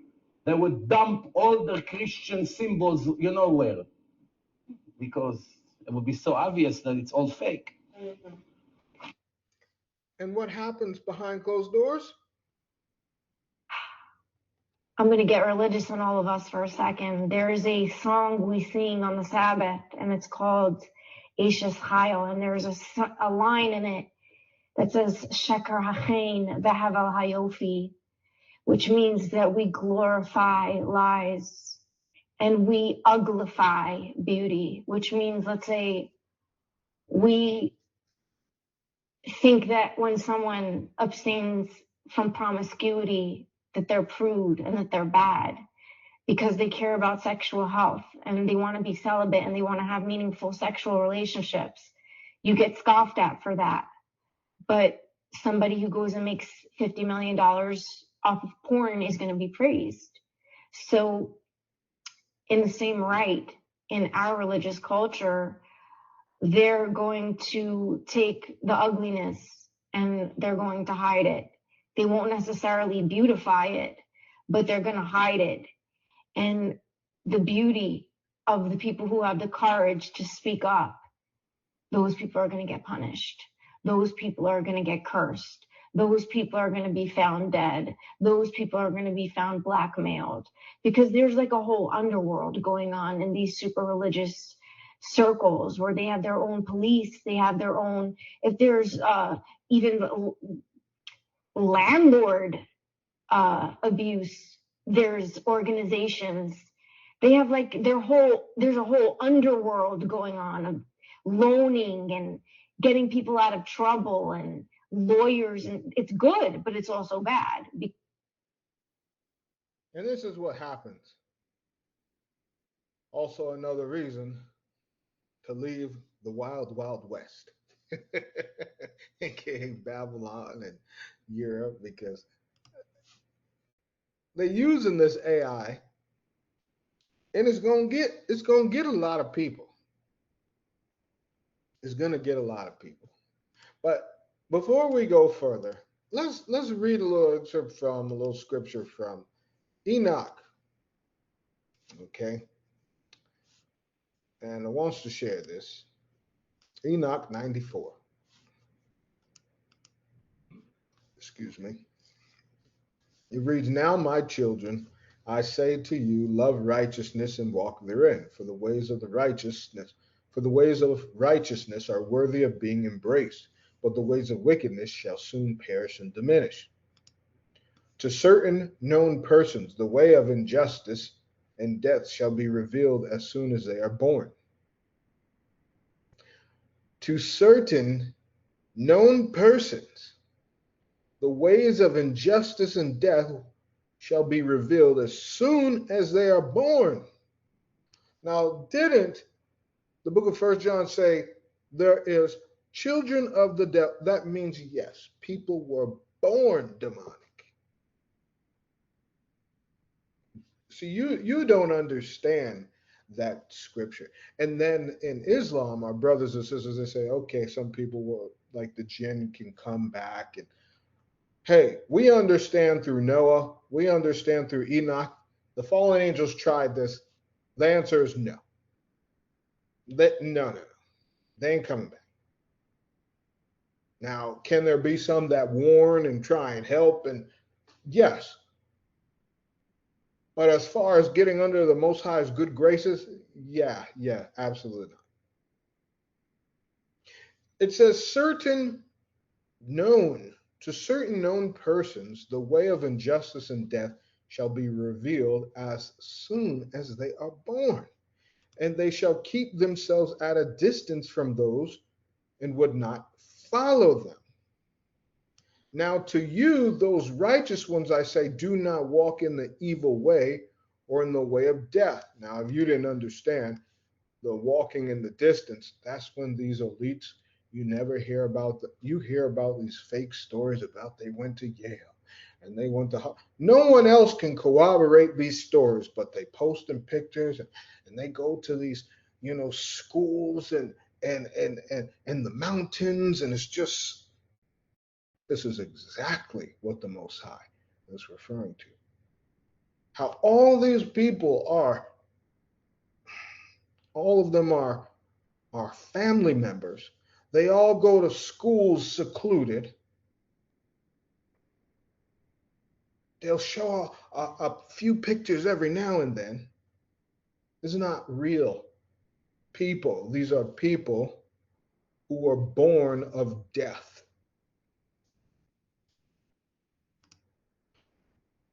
It continues to read, do not walk in the evil way or in the way of death. Do not draw near to them lest you be destroyed. The celebrities, the politicians. But seek for yourselves and choose righteousness in the elect life. That means you have to choose it yourself. Walk in the way of peace so that you shall have life and be worthy. Hold fast my words in the thoughts of your hearts, and let them not be erased from your hearts. For I do know that sinners will counsel the people to perform evil craft, and every place will welcome it. Every single place will welcome it, and every advice of the sinners may not diminish. Woe unto those who build oppression and injustice, who lay foundations for deceit. They shall soon be demolished. They shall have no peace. Woe unto those who build their houses with sin, for they shall all be demolished from their foundations. They shall fall by the sword. Those who amass gold and silver, they shall quickly be destroyed. Woe unto you, O rich people! For you have put your trust in your wealth. You shall ooze out of your riches. For you do not remember the Most High in the days of your affluence. You committed oppression. You have become ready for death and for the day of darkness and the day of great judgment. Thus I speak and let you know, for he who has created you, he will also throw you down upon your own righteousness, meaning they're self-righteous. Sounds like America, right? Sound like politicians, right? There shall be no mercy for you, and he, your creator, shall rejoice at your destruction. O God, your righteous one shall be a reproach to the sinners and to the wicked. Full stop. Now something's occurring, brothers and sisters. Something you need to know. And when the Most High says, and I want to emphasize this, right? For I do know that the sinners will counsel the people to perform evil craft, and every place will welcome it. Okay. Now let's do this, right? Let's take this scripture off. And actually let's get this back. Okay. Let's take this scripture off. And remember this, right? So I want you to remember this scripture. I'm going to try and place them right next to each other, because I want you, as you're listening to this next video, I want you to understand when the Bible tells you that they will put you in prison, I'm going to share with you what they're going to do. You thought, oh yeah, it's just 10 days, just a little torture and a little this, a little that, we good. Excuse me. You're going to say, we good, we got this. Anything for the Most High. As if they're going to make it easy for you, right? Let's see what happened. And you're going to have to read subtitles, okay? I'll play it twice, should we need to. But you're going to see, okay, and take this, okay, this is a man who was held at Guantanamo Bay. Okay, yes, for where they put the Arabs for the wars in the Middle East. They said they were terrorists. I want you to remember that the Most High said they will perform evil craft and every place will welcome it. And then remember the prison that the Most High said in Revelation that they will put some of us in, right? Watch and listen and read the subtitle to this. Fair use. هل استخدموا السحر في غوانتنامو؟ هم استخدموا أمورا واضح أنها سحر. هل أرادوا إيهامنا بأنهم يستخدمون السحر وهم لم يستخدموه؟ أوهمونا بذلك؟ أنا أقول لك شنو سووا. خذوا بعض المعتقلين ووضعوهم في نجمة سداسية، نجمة داود السداسية، في غرفة مظلمة وفيها بعض الأضواء الخافتة، وعلقوا صور جنسية فاضحة جدا وصور فيها أطفال مقطعي الرؤوس والأشلاء، ووضعوا موسيقى عبدة الشياطين، ودهنوا بعض المعتقلين بدهان، وكانت هناك تعاويذ وبخور. ماذا تفسر لي هذا؟ هذه طقوس السحر. يعني هي مرت علينا في وقت زمني كانوا يكثرون من هذه الوسائل للمعتقلين. في هذا الوقت مرة أخذوني للتحقيق، وقتها كانوا مو مسموح لنا أن نحلق ولا نقص شعورنا يعني. ففي ذلك الوقت أخذني المحقق وأنا مقيد، فياب معه كيس وقال للجندي ومعاه ماكينة وقال له احلق راسه. حلق لي راسي وأخذ الشعر ووضعه في الكيس وربط الكيس وأخذه. في نفس الوقت كانوا يأخذون بعض الأخوة إلى التحقيقات ووضعوهم في نجمة داود السداسية وإلى آخره. فأنا بصراحة في ذلك الوقت ضاعفت أورادي، ضاعفت قراءتي القرآن، كنت أقرأ البقرة يوميا أكثر من مرة أحيانا، غير أورادي الأخرى، غير الذكر، لأني حقيقة لابد أني أحتاط. فالغرب يتعامل مع ما يسمى بالباراسايكولوجي اللي هو العلم ما وراء النفس. شوف الستارجيت، ستارجيت تؤكد بأن الولايات المتحدة الأمريكية تستخدم هذا النوع من أنواع العلوم. هل في أعراض ظهرت على بعض المعتقلين اللي... نعم، ظهرت بعض الأعراض على المعتقلين سحر. ومرة من المرات يعني مسألة الجن طبعا هذا مما هو معروف عند المسلم، ذكرها العلماء أن الجن يكثر في الجزر. فمرة من المرات أنا كنت قاعد بنص الليل والشباب كانوا نايمين أمامي في عنابر الدرجات الأولى اللي مفتوحة على بعضها، فسمعت صرخة من هناك، كلهم متلحفين بالشرشف بالليل، نص الليل، هدوء كان وقتها، ما كان في إزعاج. هذا الشفت أظن شفت النخلة، شفت النخلة كان هادئ، واللي أسمع صرخة التفت طالعت ولا أخي يقوم، بعدها الثاني صرخ وقام، بعدها صرخ وقام، بعدها شو السالفة، واللي يقول أي رجلي إيش صار، ليه مسافة وأنا طالع منبهر. فالأخ البعيد قال يا جماعة واحد رفسني، اللي بعده قال حتى أنا رفسني على رجلي، الثالث قال أنا رفسني Now, I'm going to play it again, but just in case it went too fast. He said that while in Guantanamo Bay, they tortured, in a nutshell, they tortured the prisoners with demons and demonic war. And you thought you was going to go. You thought the Bible said just a few days that they was just going to lock you up with no food?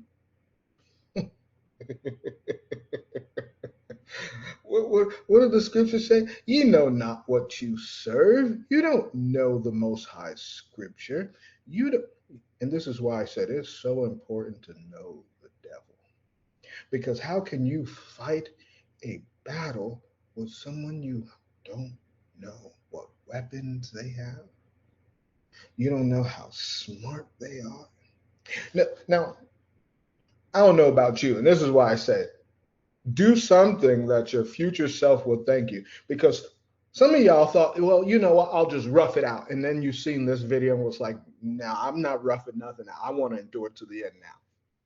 Because you're not about to paint blood upon me, beat me, shave my head, and ladies, your head, and then men, head and beard.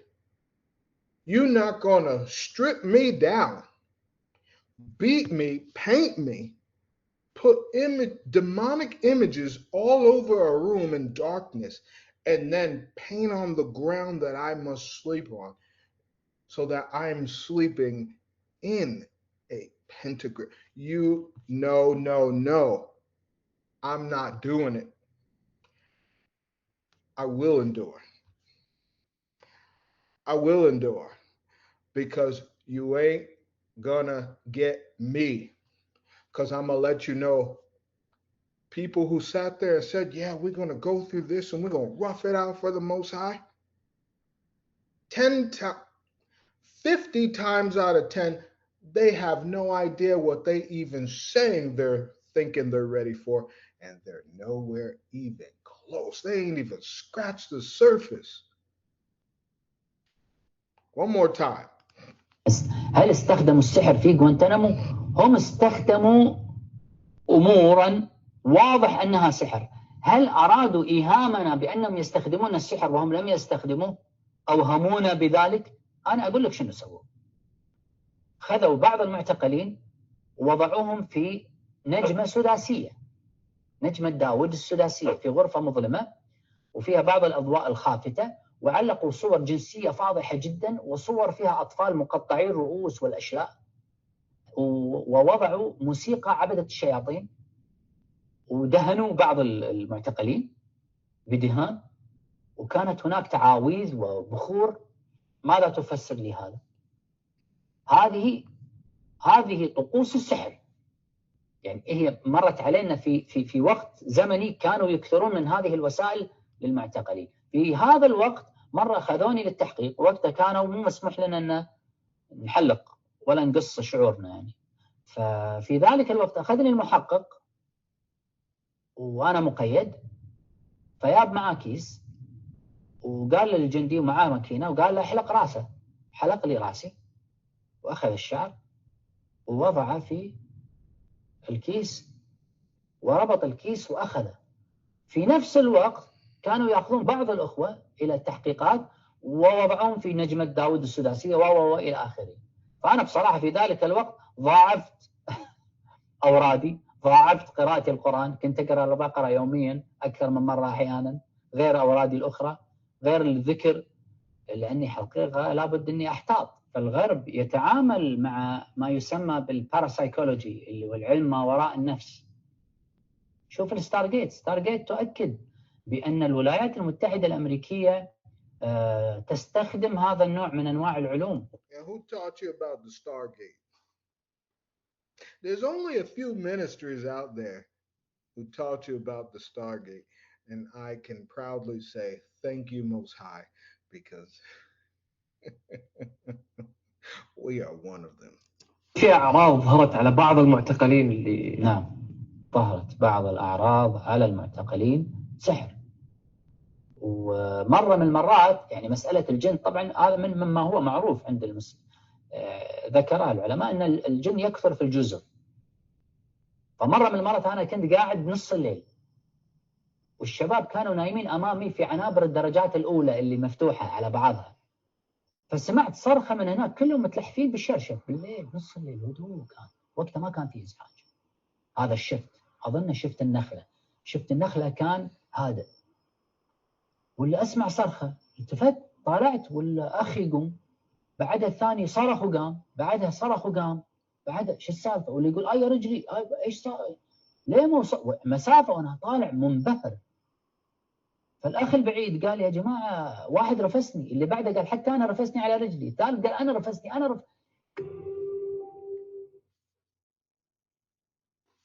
So when they throw you in these prisons,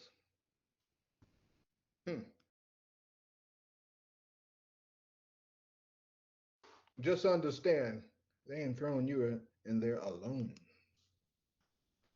And that's going to be worldwide. When they throw you in them prisons, they're going to be throwing you to them devils. And then you're going to wish, oh, Most High, you know what? Knowledge and stability was not enough. I was destroyed for the lack of knowledge because I was a simple-minded person who said, you know what? I may not be able to flee what God said, whether I like it or not. I didn't want to flee. I didn't want to leave. I didn't want to escape. I didn't even make an effort. I didn't even believe in the power for you to get me out of my circumstances. So I just put it in my mind, you know what? So be it. That's going to be the will. And you know, they're not even going to survive that either.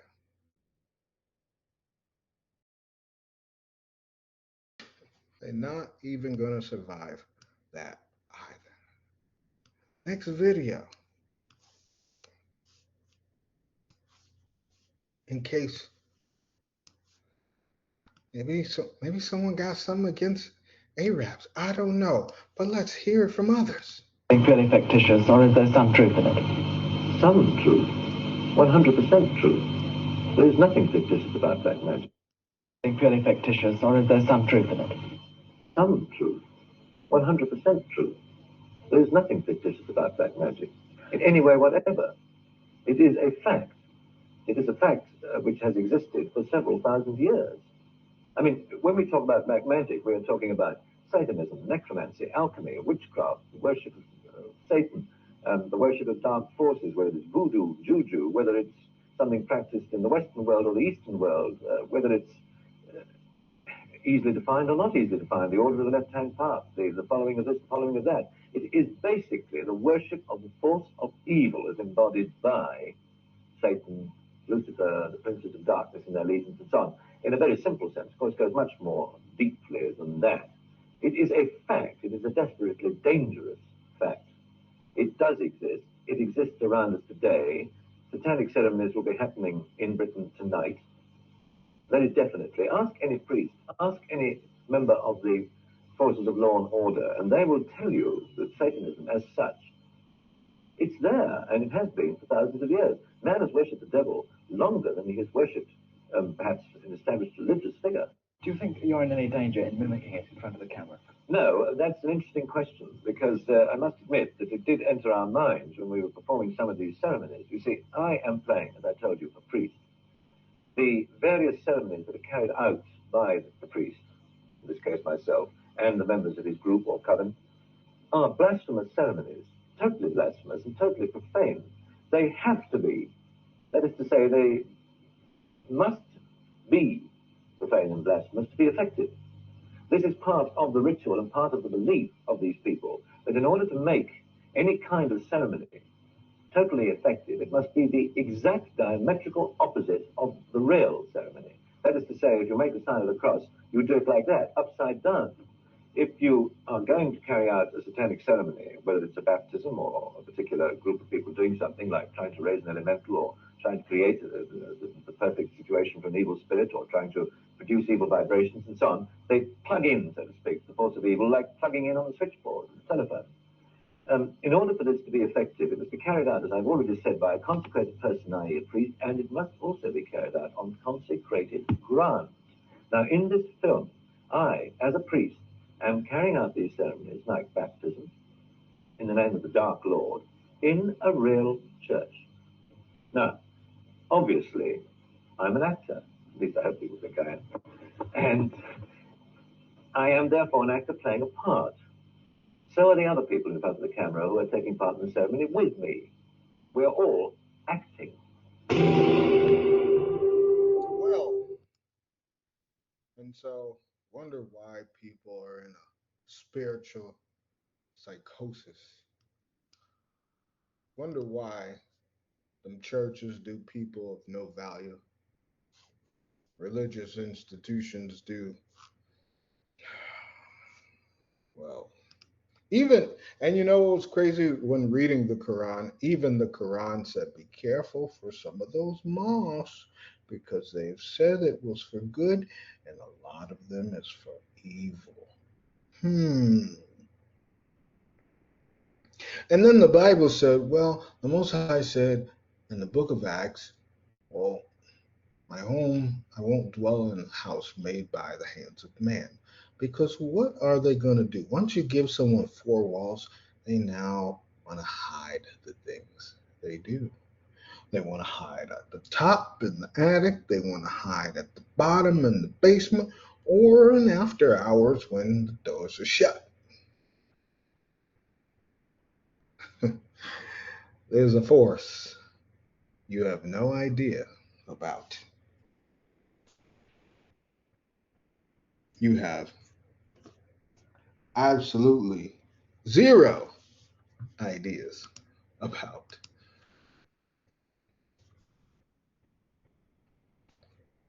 Now, for our next portion, we're going to go to the fourth book of Ezra. And I know I'm just really beating y'all on the top of the head with this because y'all like, I didn't expect to take in so much. Well, guess what? I'm not finished yet. We still got more videos. And if it's scaring you, it's only gonna get worse. That's just the honest truth. All right, this is 4th Ezra.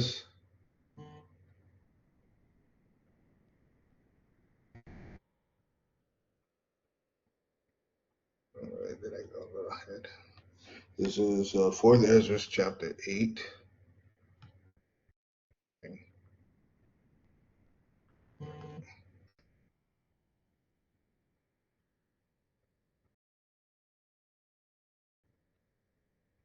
Skipping pages here.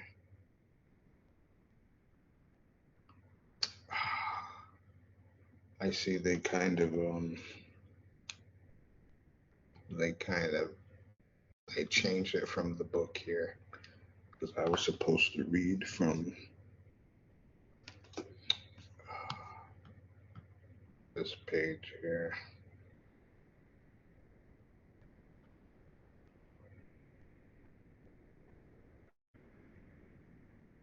Give me one moment, brothers and sisters. One moment, please.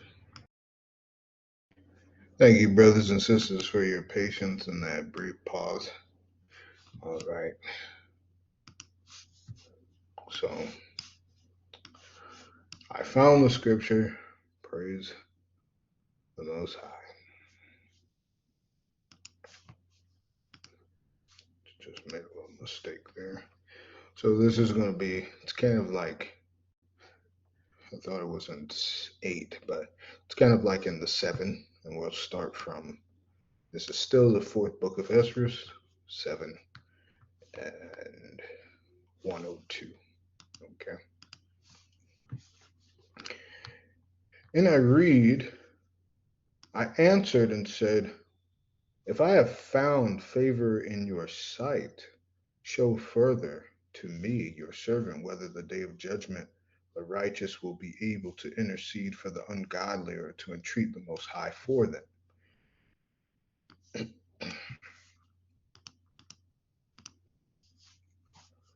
Fathers for sons, sons for parents, brothers for brothers, relatives for their kinsmen or friends, for those who are most dear.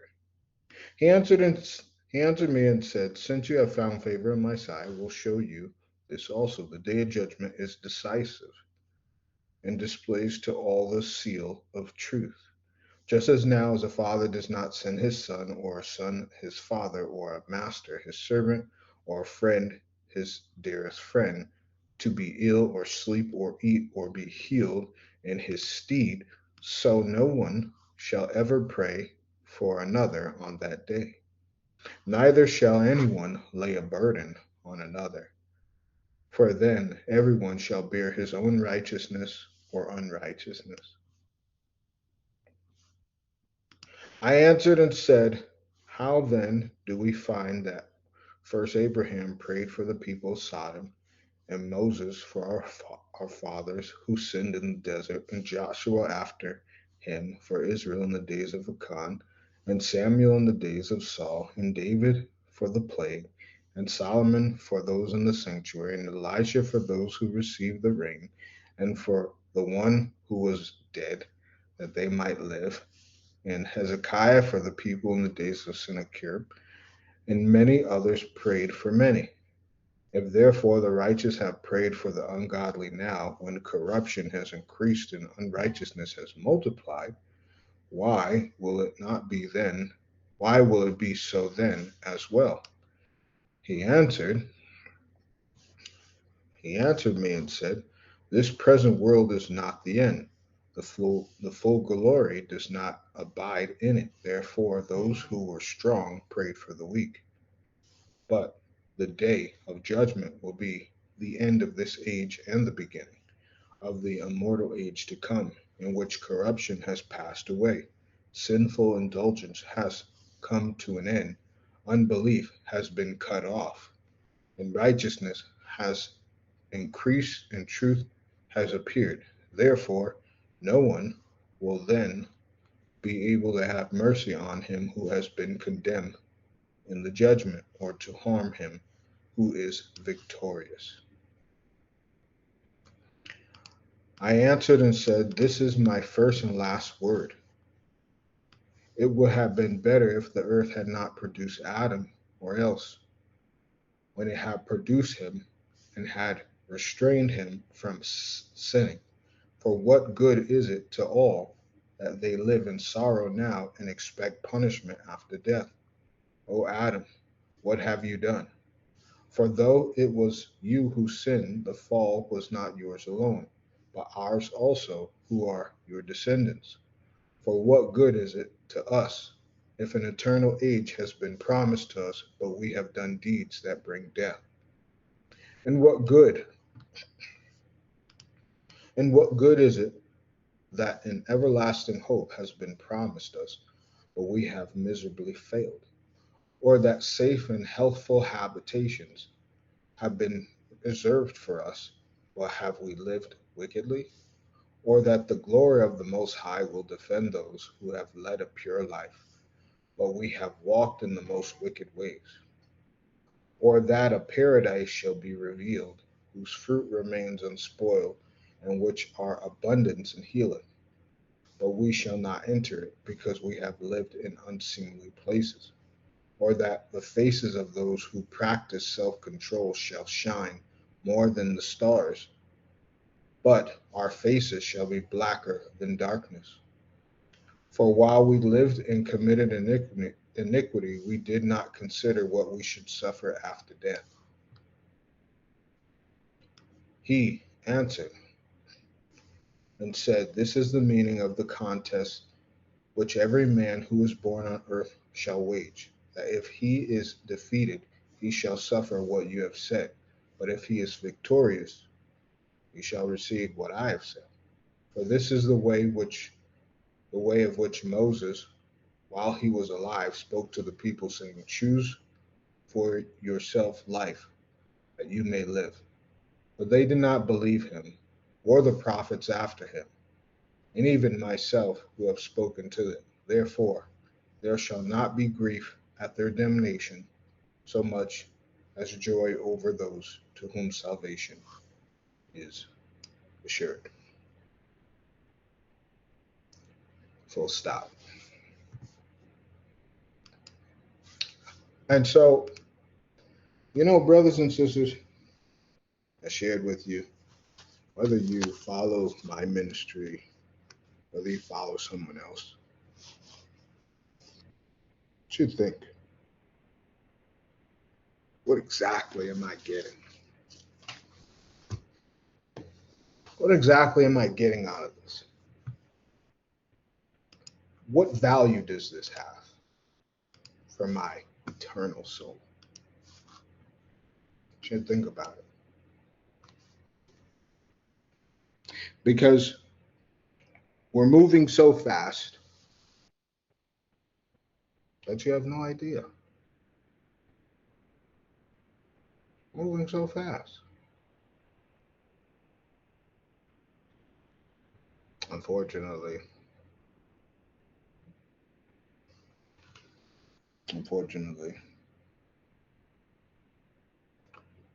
you have no idea.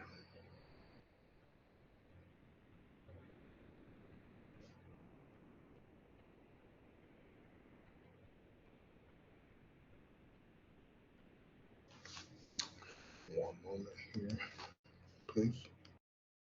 Thank you for your patience, brothers and sisters, as I am there was a video It is now in order that I needed to get. So thank you for your patience.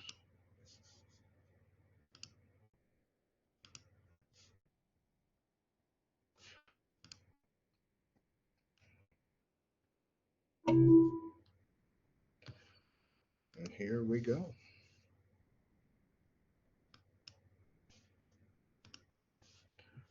At some point, brothers and sisters, you're going to realize we are moving so fast.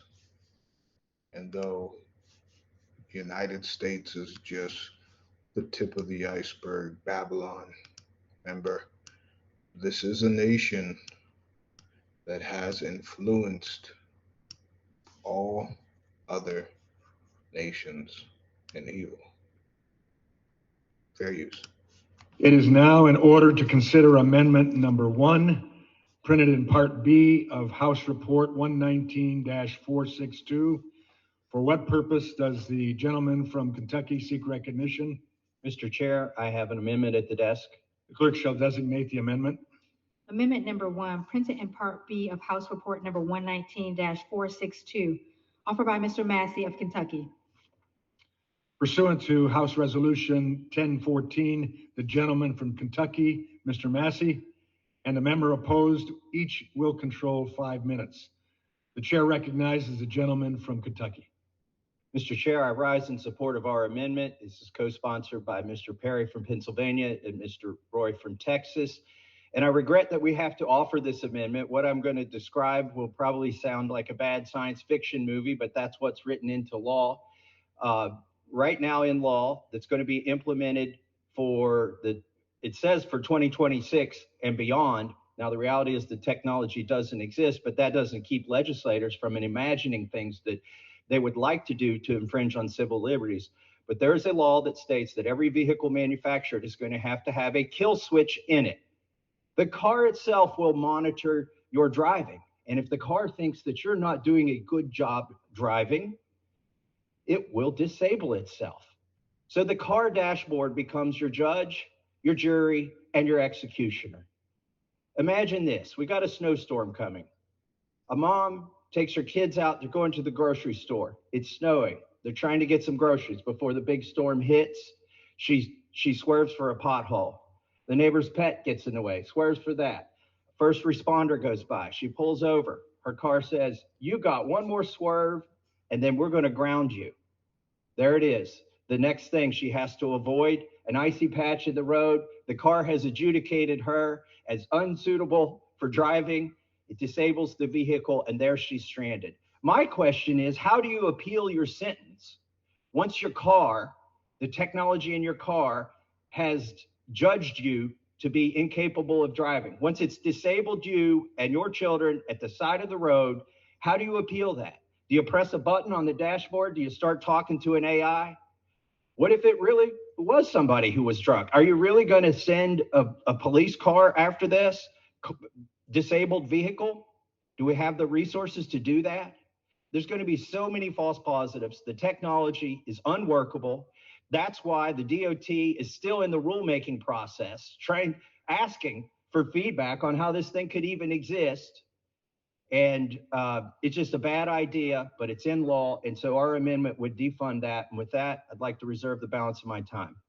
The gentleman reserves. The gentleman from Kentucky is recognized.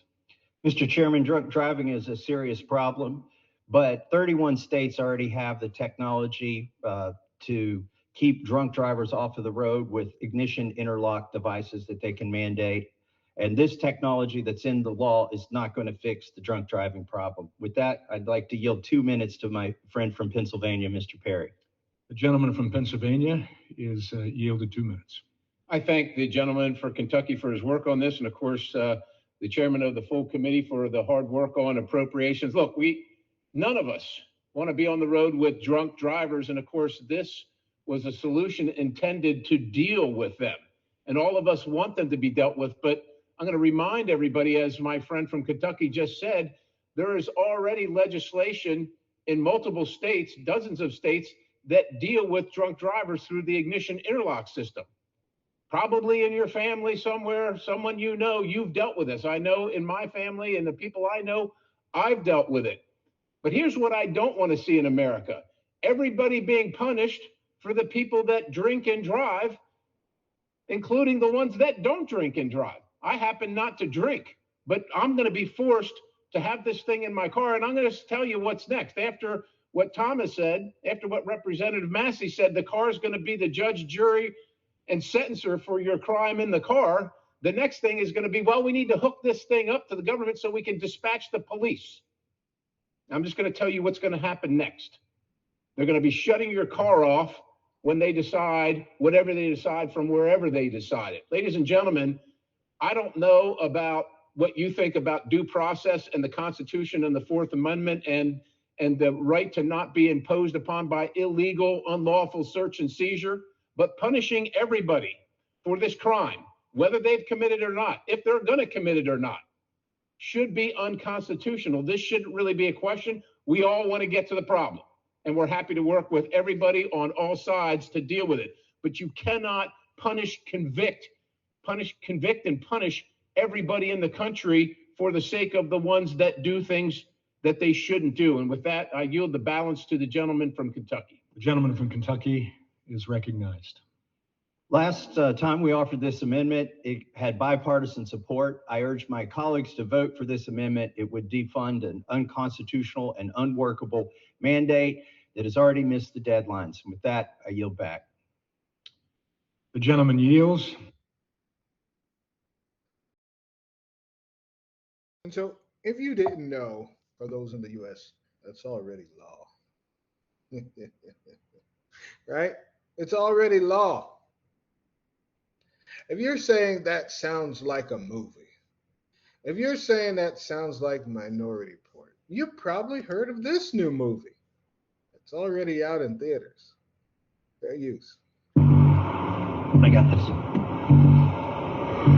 We're 1196 on that possible hit run SUV. Officer down! Stay with me, Ray! LAPD, stay where you are! We got a runner!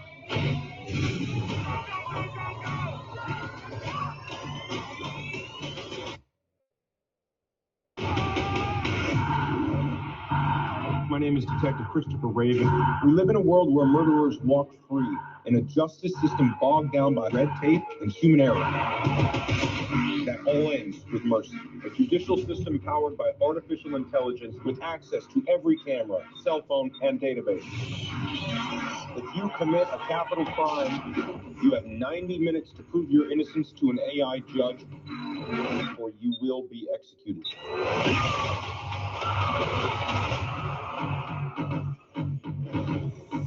Detective Raven, I'm Judge Maddox, and this is the Mercy Capital Court. Hold on, just wait a second. You're before this court today charged with the murder of your wife. I loved my wife. I didn't hurt her. If you are innocent, prove it. I need to walk the scene. No, I have something here. We gotta go old school.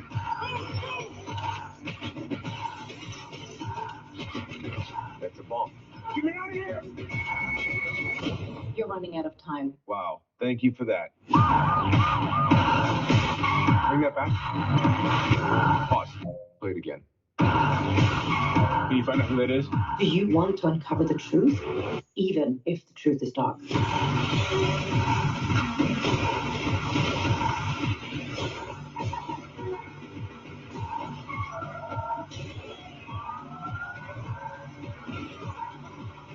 Do you honestly think that I killed my wife? I think there's more that you're not revealing.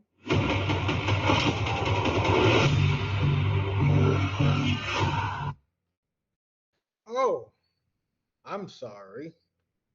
That's just what the Revelation 2 and 9er Yuval said at the World Economic Forum, that AI is going to manipulate, and well, they're going to be the one who can pull the knife on you. And now they're saying that they have allowing AI in the cars to be the judge, jury, and executioner. Oh, wait. That'll be your reality coming soon. if you didn't know, that will be your reality very, very soon. So, now, Babylon is the testing grounds. It is. And you want to know something? I was doing research, right? And I said, you know, this is a lot. Babylon, Europe, they're gonna all do the same thing, but Babylon, America is just going off the hinges right now, right? And I said, I'm gonna close this out. And how I'm gonna close this out with maybe like 2 videos, right? And if anyone ever doubted that America is Babylon, we spoke about so many things, but I want you to remember the AI. I want you to remember all these things. They talked about the black magic in Cuba, with shame on Cuba for allowing it. But the soldiers there, the interrogators, them doing those things, those atrocities to those people, even if they were bad, you lock them up. You don't perform witchcraft and demonic magic on people, right? And then the interview about the priest who does the evil, right? And then I said, you know, just for kicks and giggles, let's go ahead and share with you this video. To prove more so that the United States is Babylon. 1946, NASA's Jack Parsons did the Babylon working experiment with L. Ron Hubbard. He was a student of Aleister Crowley. He was also the founder of NASA's JPL laboratory. He believes he successfully summoned Babylon herself and even did inspired writings. Babylon said to him that she would bring forth the Antichrist, the mark of the beast, and that the mark of the beast was essentially lawless Christianity. This makes complete sense to me because 1948, less than 2 years later. Now, hold on now. Because in Albert Pike, they said Christianity would be destroyed. Oh, because it has to set up the beast system and the implementation for the father of the Antichrist, who people believe over in the Revelation 2 and 9ers who stole land, right? They believe that their Messiah is coming, but their Messiah is the actual, what people call Antichrist. Let's go back. Hold on. It gets better, and I got more proof. 1946, NASA's Jack Parsons did the Babylon working experiment with L. Ron Hubbard. He was a student of Aleister Crowley. He was also the founder of NASA's JPL laboratory. He believes he successfully summoned Babylon herself and even did inspired writings. Babylon said to him that she would bring forth the Antichrist, the mark of the beast, and that the mark of the beast was essentially lawless Christianity. This makes complete sense to me because 1948, less than 2 years later, Israel becomes a nation again. My 1863 Bible says that you had to have pure lineage on both the mother and the father side. Today, if you Google it, you can either become it by joining it as a religion, or you have to have it strictly from the mother's side. But what they're talking about is their mother being the harlot, Satan. That's why they do that wall ritual where they're completing like weird sexual incantations with a wall, and the harlot is in the wall. The Jews would have us believe that there's something sacred about the Western Wall, that it's a remnant of the Second Temple, where paper prayers of the Goyim are snatched by the divine presence, who supposedly dwells within its crevices and stones. Dead wrong. The Wailing Wall is actually the remains of a Roman fortress named Fort Antonia, built north of the actual temple site, where no protruding rock ever existed, but rather was built upon the Gihon Spring. The rock upon which the Dome of the Rock was built, adjoining the Western Wall, was actually the centerpiece around which Fort Antonia was built. There's nothing sacred about this rock or this wall. The Wailing Wall is the seat of a satanic ritual outlined by the 13th century Jewish occult system known as the Kabbalah, as expounded in the Zohar and expanded upon by the 18th century Hasidic movement. You see, this so-called divine presence at the Wailing Wall is actually the Kabbalistic feminine emanation of their false god, the Shekhinah. Watch closely how the rabbis thrust their pelvises back and forth in a prescribed prayer movement called davening, in which the Jew copulates with the Shekinah in order to give birth to an erotic union with the Ein Sof, the Kabbalistic masculine emanation of their false god. To perform the rite of political passage at the Wailing Wall is nothing less than to shake hands with the devil. Oh my goodness. Oh my. Now, run it back. I know there's so much, right? First things first. Let's go on Mr. Jack Parsons, right? Looked him up. Jack Parsons, pivotal American rocket engineer, co-founder of Jet Propulsion Laboratory, JPL, pioneered solid rocket fuels, yet he held a parallel life as an occultist and follower of Aleister Crowley. In 1946, alongside L. Ron Hubbard, Parsons performed Babylon. Yes, they changed it, right? They put a Y in there, so when you look it up, you just see, oh, Babylon. But they just changed it to Babylon working rituals, aiming to incarnate the goddess Babylon to usher in a new age. So that would make the United States Babylon, right? Oh, wait. Look, Babylon, complex figure and thelema, Aleister Crowley, occult system reimagined from the biblical horror of Babylon, representing liberated divine feminine power, sacred sexuality, and a transformative great mother or scarlet woman who embodies both ecstatic life and primal forces like passion, lust, and destruction, often symbolized by a seven-pointed star like Binah or the Kabbalistic Tree of Life, signifying the intuitive understanding the deep sea of creation. She's a powerful archetype of spiritual freedom moving beyond mere sexualization, representing ecstatic union with existence and the divine through all physical aspects, including war and love.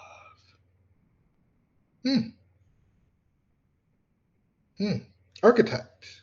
She embodies the great mother, the scarlet woman, the holy whore, the innertrix, and the divine feminine force of passion and instinct. Symbols: scarlet robe, a beast with 7 heads, 7-pointed star, seal of Babylon are common symbols. Biblical roots: she is a positive reinterpretation of the apocalyptic whore of Babylon from the book of Revelation, transforming her into a force of spiritual liberation rather than pure evil.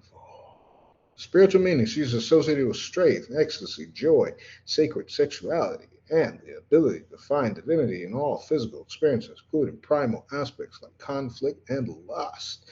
All things that America thrives on. Someone have mercy. In Babylon through Wiki.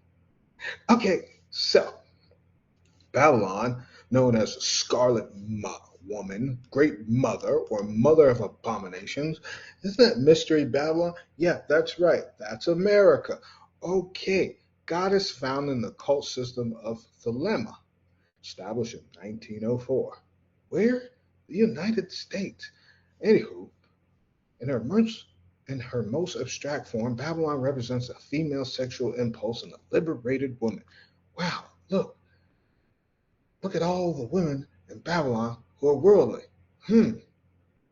Not saying that men are unrighteous, but what was the issue at one time? They put the women, feminism, all that. Well, never mind. Oh, the true spirit of Babylon, right?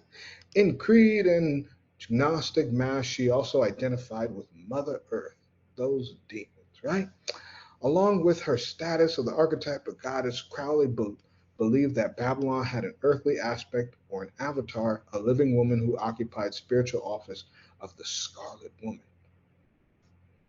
Now, Babylon's consort is chaos, the father of life, and Gnostic mass being the male form of the creative principle. Okay? And Babylon is usually depicted as riding the beast. She is often referred to as a sacred whore, and her primary symbol is a chalice or the grail. Now, oh my goodness. For those of you who thought that America wasn't Babylon, this is the last time I'm going to even share this. You know, and if you don't want to believe, I mean, there's more. There's more than enough information to say that America is that devil. And I just want you to share, and this goes to also prove my other point for those ignorant beings who keep saying America is Eden and it's the promised land. Well, they also got some devils too. Because as they can clearly tell you what they did, why they did it, and when they did it. Well, you see, he said they created this NASA program called Babylon Working, which is a series of magic ceremonies performed from January to March. And you don't think they do it now? Ritual was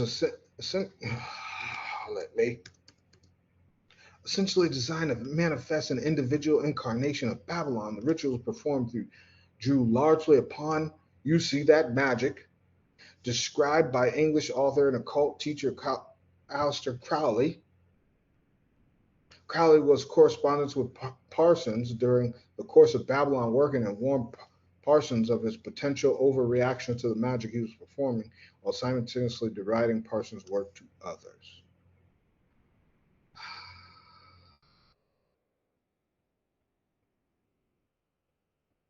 Now, I'm going to put this in the description, but it's kind of graphic. As you can see, Parsons began a series of rituals based on Enochian magic. Shame on them for even saying Enoch's name. Enochian magic, during which he blank onto magical tablets and accompanied by, you see, America is that whore. America is that devil. Yes, it is. And if you think otherwise, well, hey. Most High didn't part. I shared with them. They don't want to believe. Hey, that's it. All finished. All finished. All finished. All finished.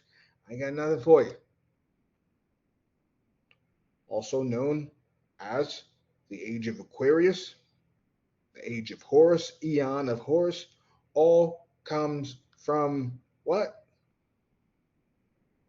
The doctrine of Babylon. Yes.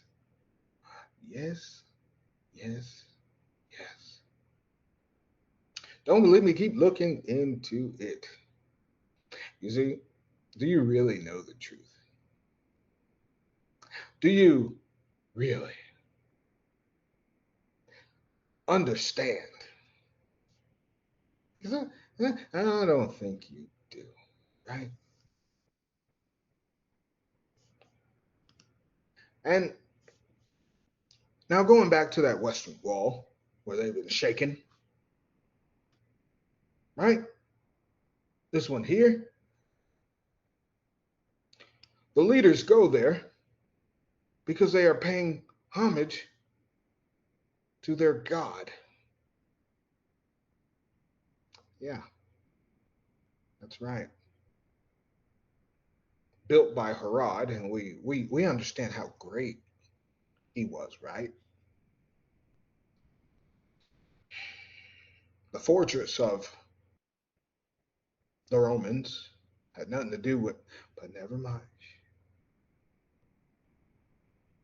pagan. Shekinah, believed to have rested in the Holy of Holies of the temple. Many believe its presence remains at the site of the Western Wall. Alternative theory claims that because the wall is actually Roman, the spiritual significance is misplaced and connected to a different entity, sometimes described as a feminine emanation in mystical, non-biblical interpretations, because they worship the devil.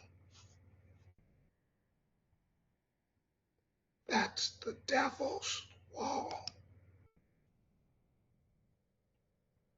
Antonia Fortress, citadel, built by Herod, named for Herod's patron Mark Antony as a fortress whose chief function was to protect the Second Temple.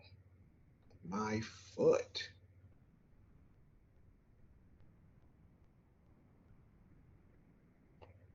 It's pagan.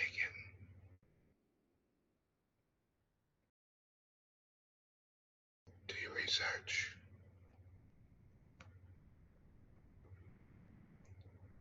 When the Bible says they are the children of Satan, I think many people take it as an understatement because they're not there witnessing what they do.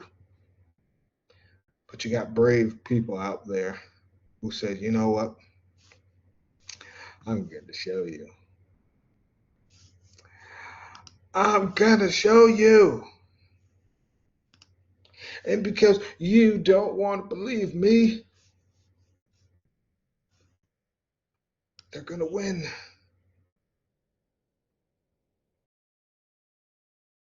They're going to win. And you'll be deceived. So on that note, with America being the whore, using government agencies to invoke the whore, well, I guess this leaves us to the conclusion. Think about it, bro. The obsession with productivity, the obsession with money, the obsession with status, the obsession with being better than the next person instead of better together, the obsession with competing with other people instead of just comparing who you truly were to who you were a year ago. Everything is monetized, everything is politicized, everything is divided, even empathy feels conditional. And what really gets me is the way this country treats immigrants. Or better yet, the way it lies about why it treats immigrants the way it does. They act like people are breaking into some sacred paradise, like people are desperate to get into something holy. For what? For debt?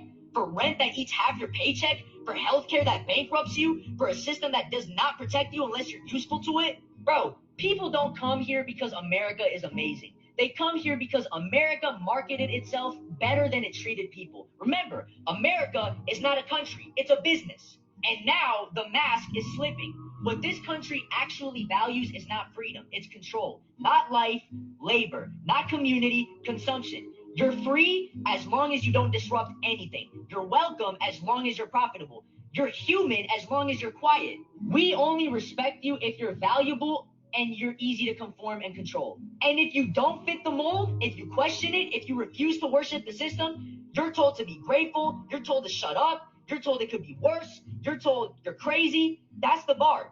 It could be worse. It could be worse? What? I don't hate America.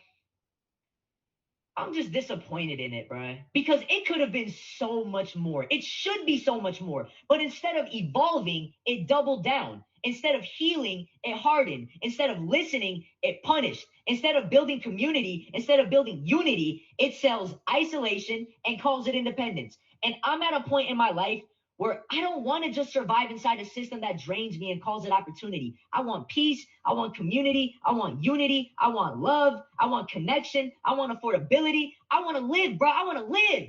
I'm tired of living in survival mode, bro. I'm tired of having to constantly brace myself for the worst, bro.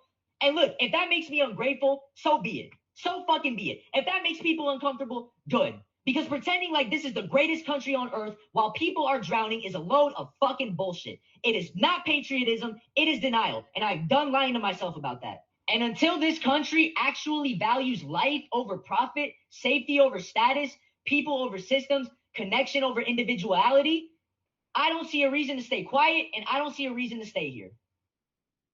Well, young buck,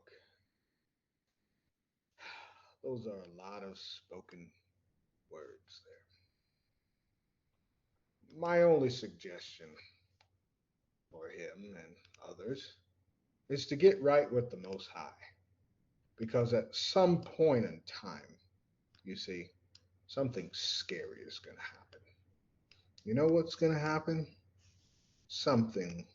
What would Babylon do when her people wanted to leave and not serve and not die and not sin? Right? What would happen? Maybe something like this. I was deported from Thailand, and it's because the American system is failing you in a way that you don't even know about. You board your flight with a valid U.S. passport, but on arrival at passport control, you're told it's been canceled. In multiple documented cases, Americans have been deported after their passports were flagged by Interpol as lost or stolen, despite never being reported missing. Content creator Parker Anderson details what unfolded when he flew from Miami to Thailand. And upon arrival, I go into immigration and I'm told that my passport is flagged as lost or stolen by Interpol. The only way that it can be marked as lost is if you yourself mark it as lost. I did not do that. I'm then told that I am not allowed to enter the country and I'm detained until I am back on United States soil. So when we got back to the States, Customs told me that it was lost, and it was marked lost 1 month after I got the passport. So this means I didn't even have the passport in the mail yet, and it was marked as lost. To be totally clear, this was one of the most traumatizing things to happen in my and my girlfriend's lives. Another traveler and content creator, Marcy, was flagged on arrival in Rome and allowed entry only after producing her birth certificate, then paying hundreds of dollars for an emergency passport. Well, I was able to leave JFK with not a problem in the world. I land in Rome. They tell me that there's an Interpol alert on my passport. They say that it was reported lost or stolen. Why would I have reported my passport as missing and then decided to go on a trip a month later?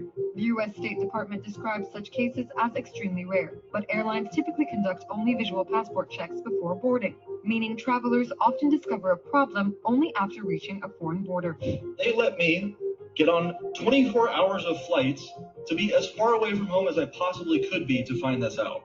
If you're watching this, I sincerely hope you understand just how freaking dangerous that can actually be. These passport failures are unfolding alongside an expansion of travel surveillance inside U.S. airports. Under a directive from the current administration, the Transportation Security Administration is routinely sharing passenger data with Immigration and Customs Enforcement, allowing agents to cross-check travelers against deportation databases and detain individuals in transit. Records show the program has already led to arrests, including that of a 19-year-old college student detained at her gate while traveling for Thanksgiving and deported 2 days later. The measures also coincide with a broader visa crackdown. Since the administration took office, the State Department has revoked more than 100,000 visas, a 150% increase, under a new system that monitors social media and political activity. These incidents come amid a broader policy shift. The Exclusive Citizenship Act, now before the Senate Judiciary Committee, seeks to eliminate dual citizenship, potentially forcing millions of Americans to choose between nationalities.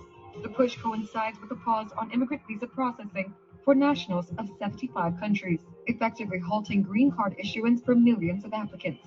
As governments increasingly rely on automated databases and interagency alerts, travelers can lose mobility without warning, explanation, or a clear path to appeal. With these developments, the U.S. passport itself is no longer viewed by some as a guaranteed safeguard for international travel. And just when you thought you had time, every waking minute seems to be a minute closer towards the downfall. Well, brothers and sisters, for part one, you see what's going on.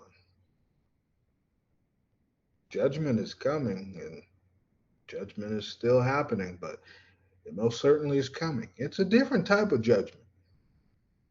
a judgment that people can't fathom,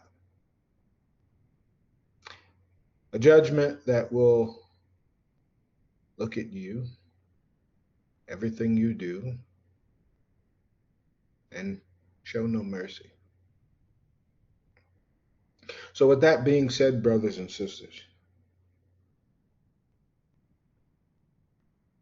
while there is time,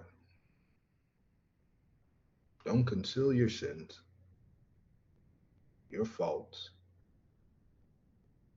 Work hard, exercise, get yourself together. Read more, become more knowledgeable in the Most High's will, in prophecy, in understanding. Because whether you like it or not, we will all stand before our Father, the Creator. And when we stand before our Father, the Creator, your actions will determine whether you deserve mercy or not. Salam.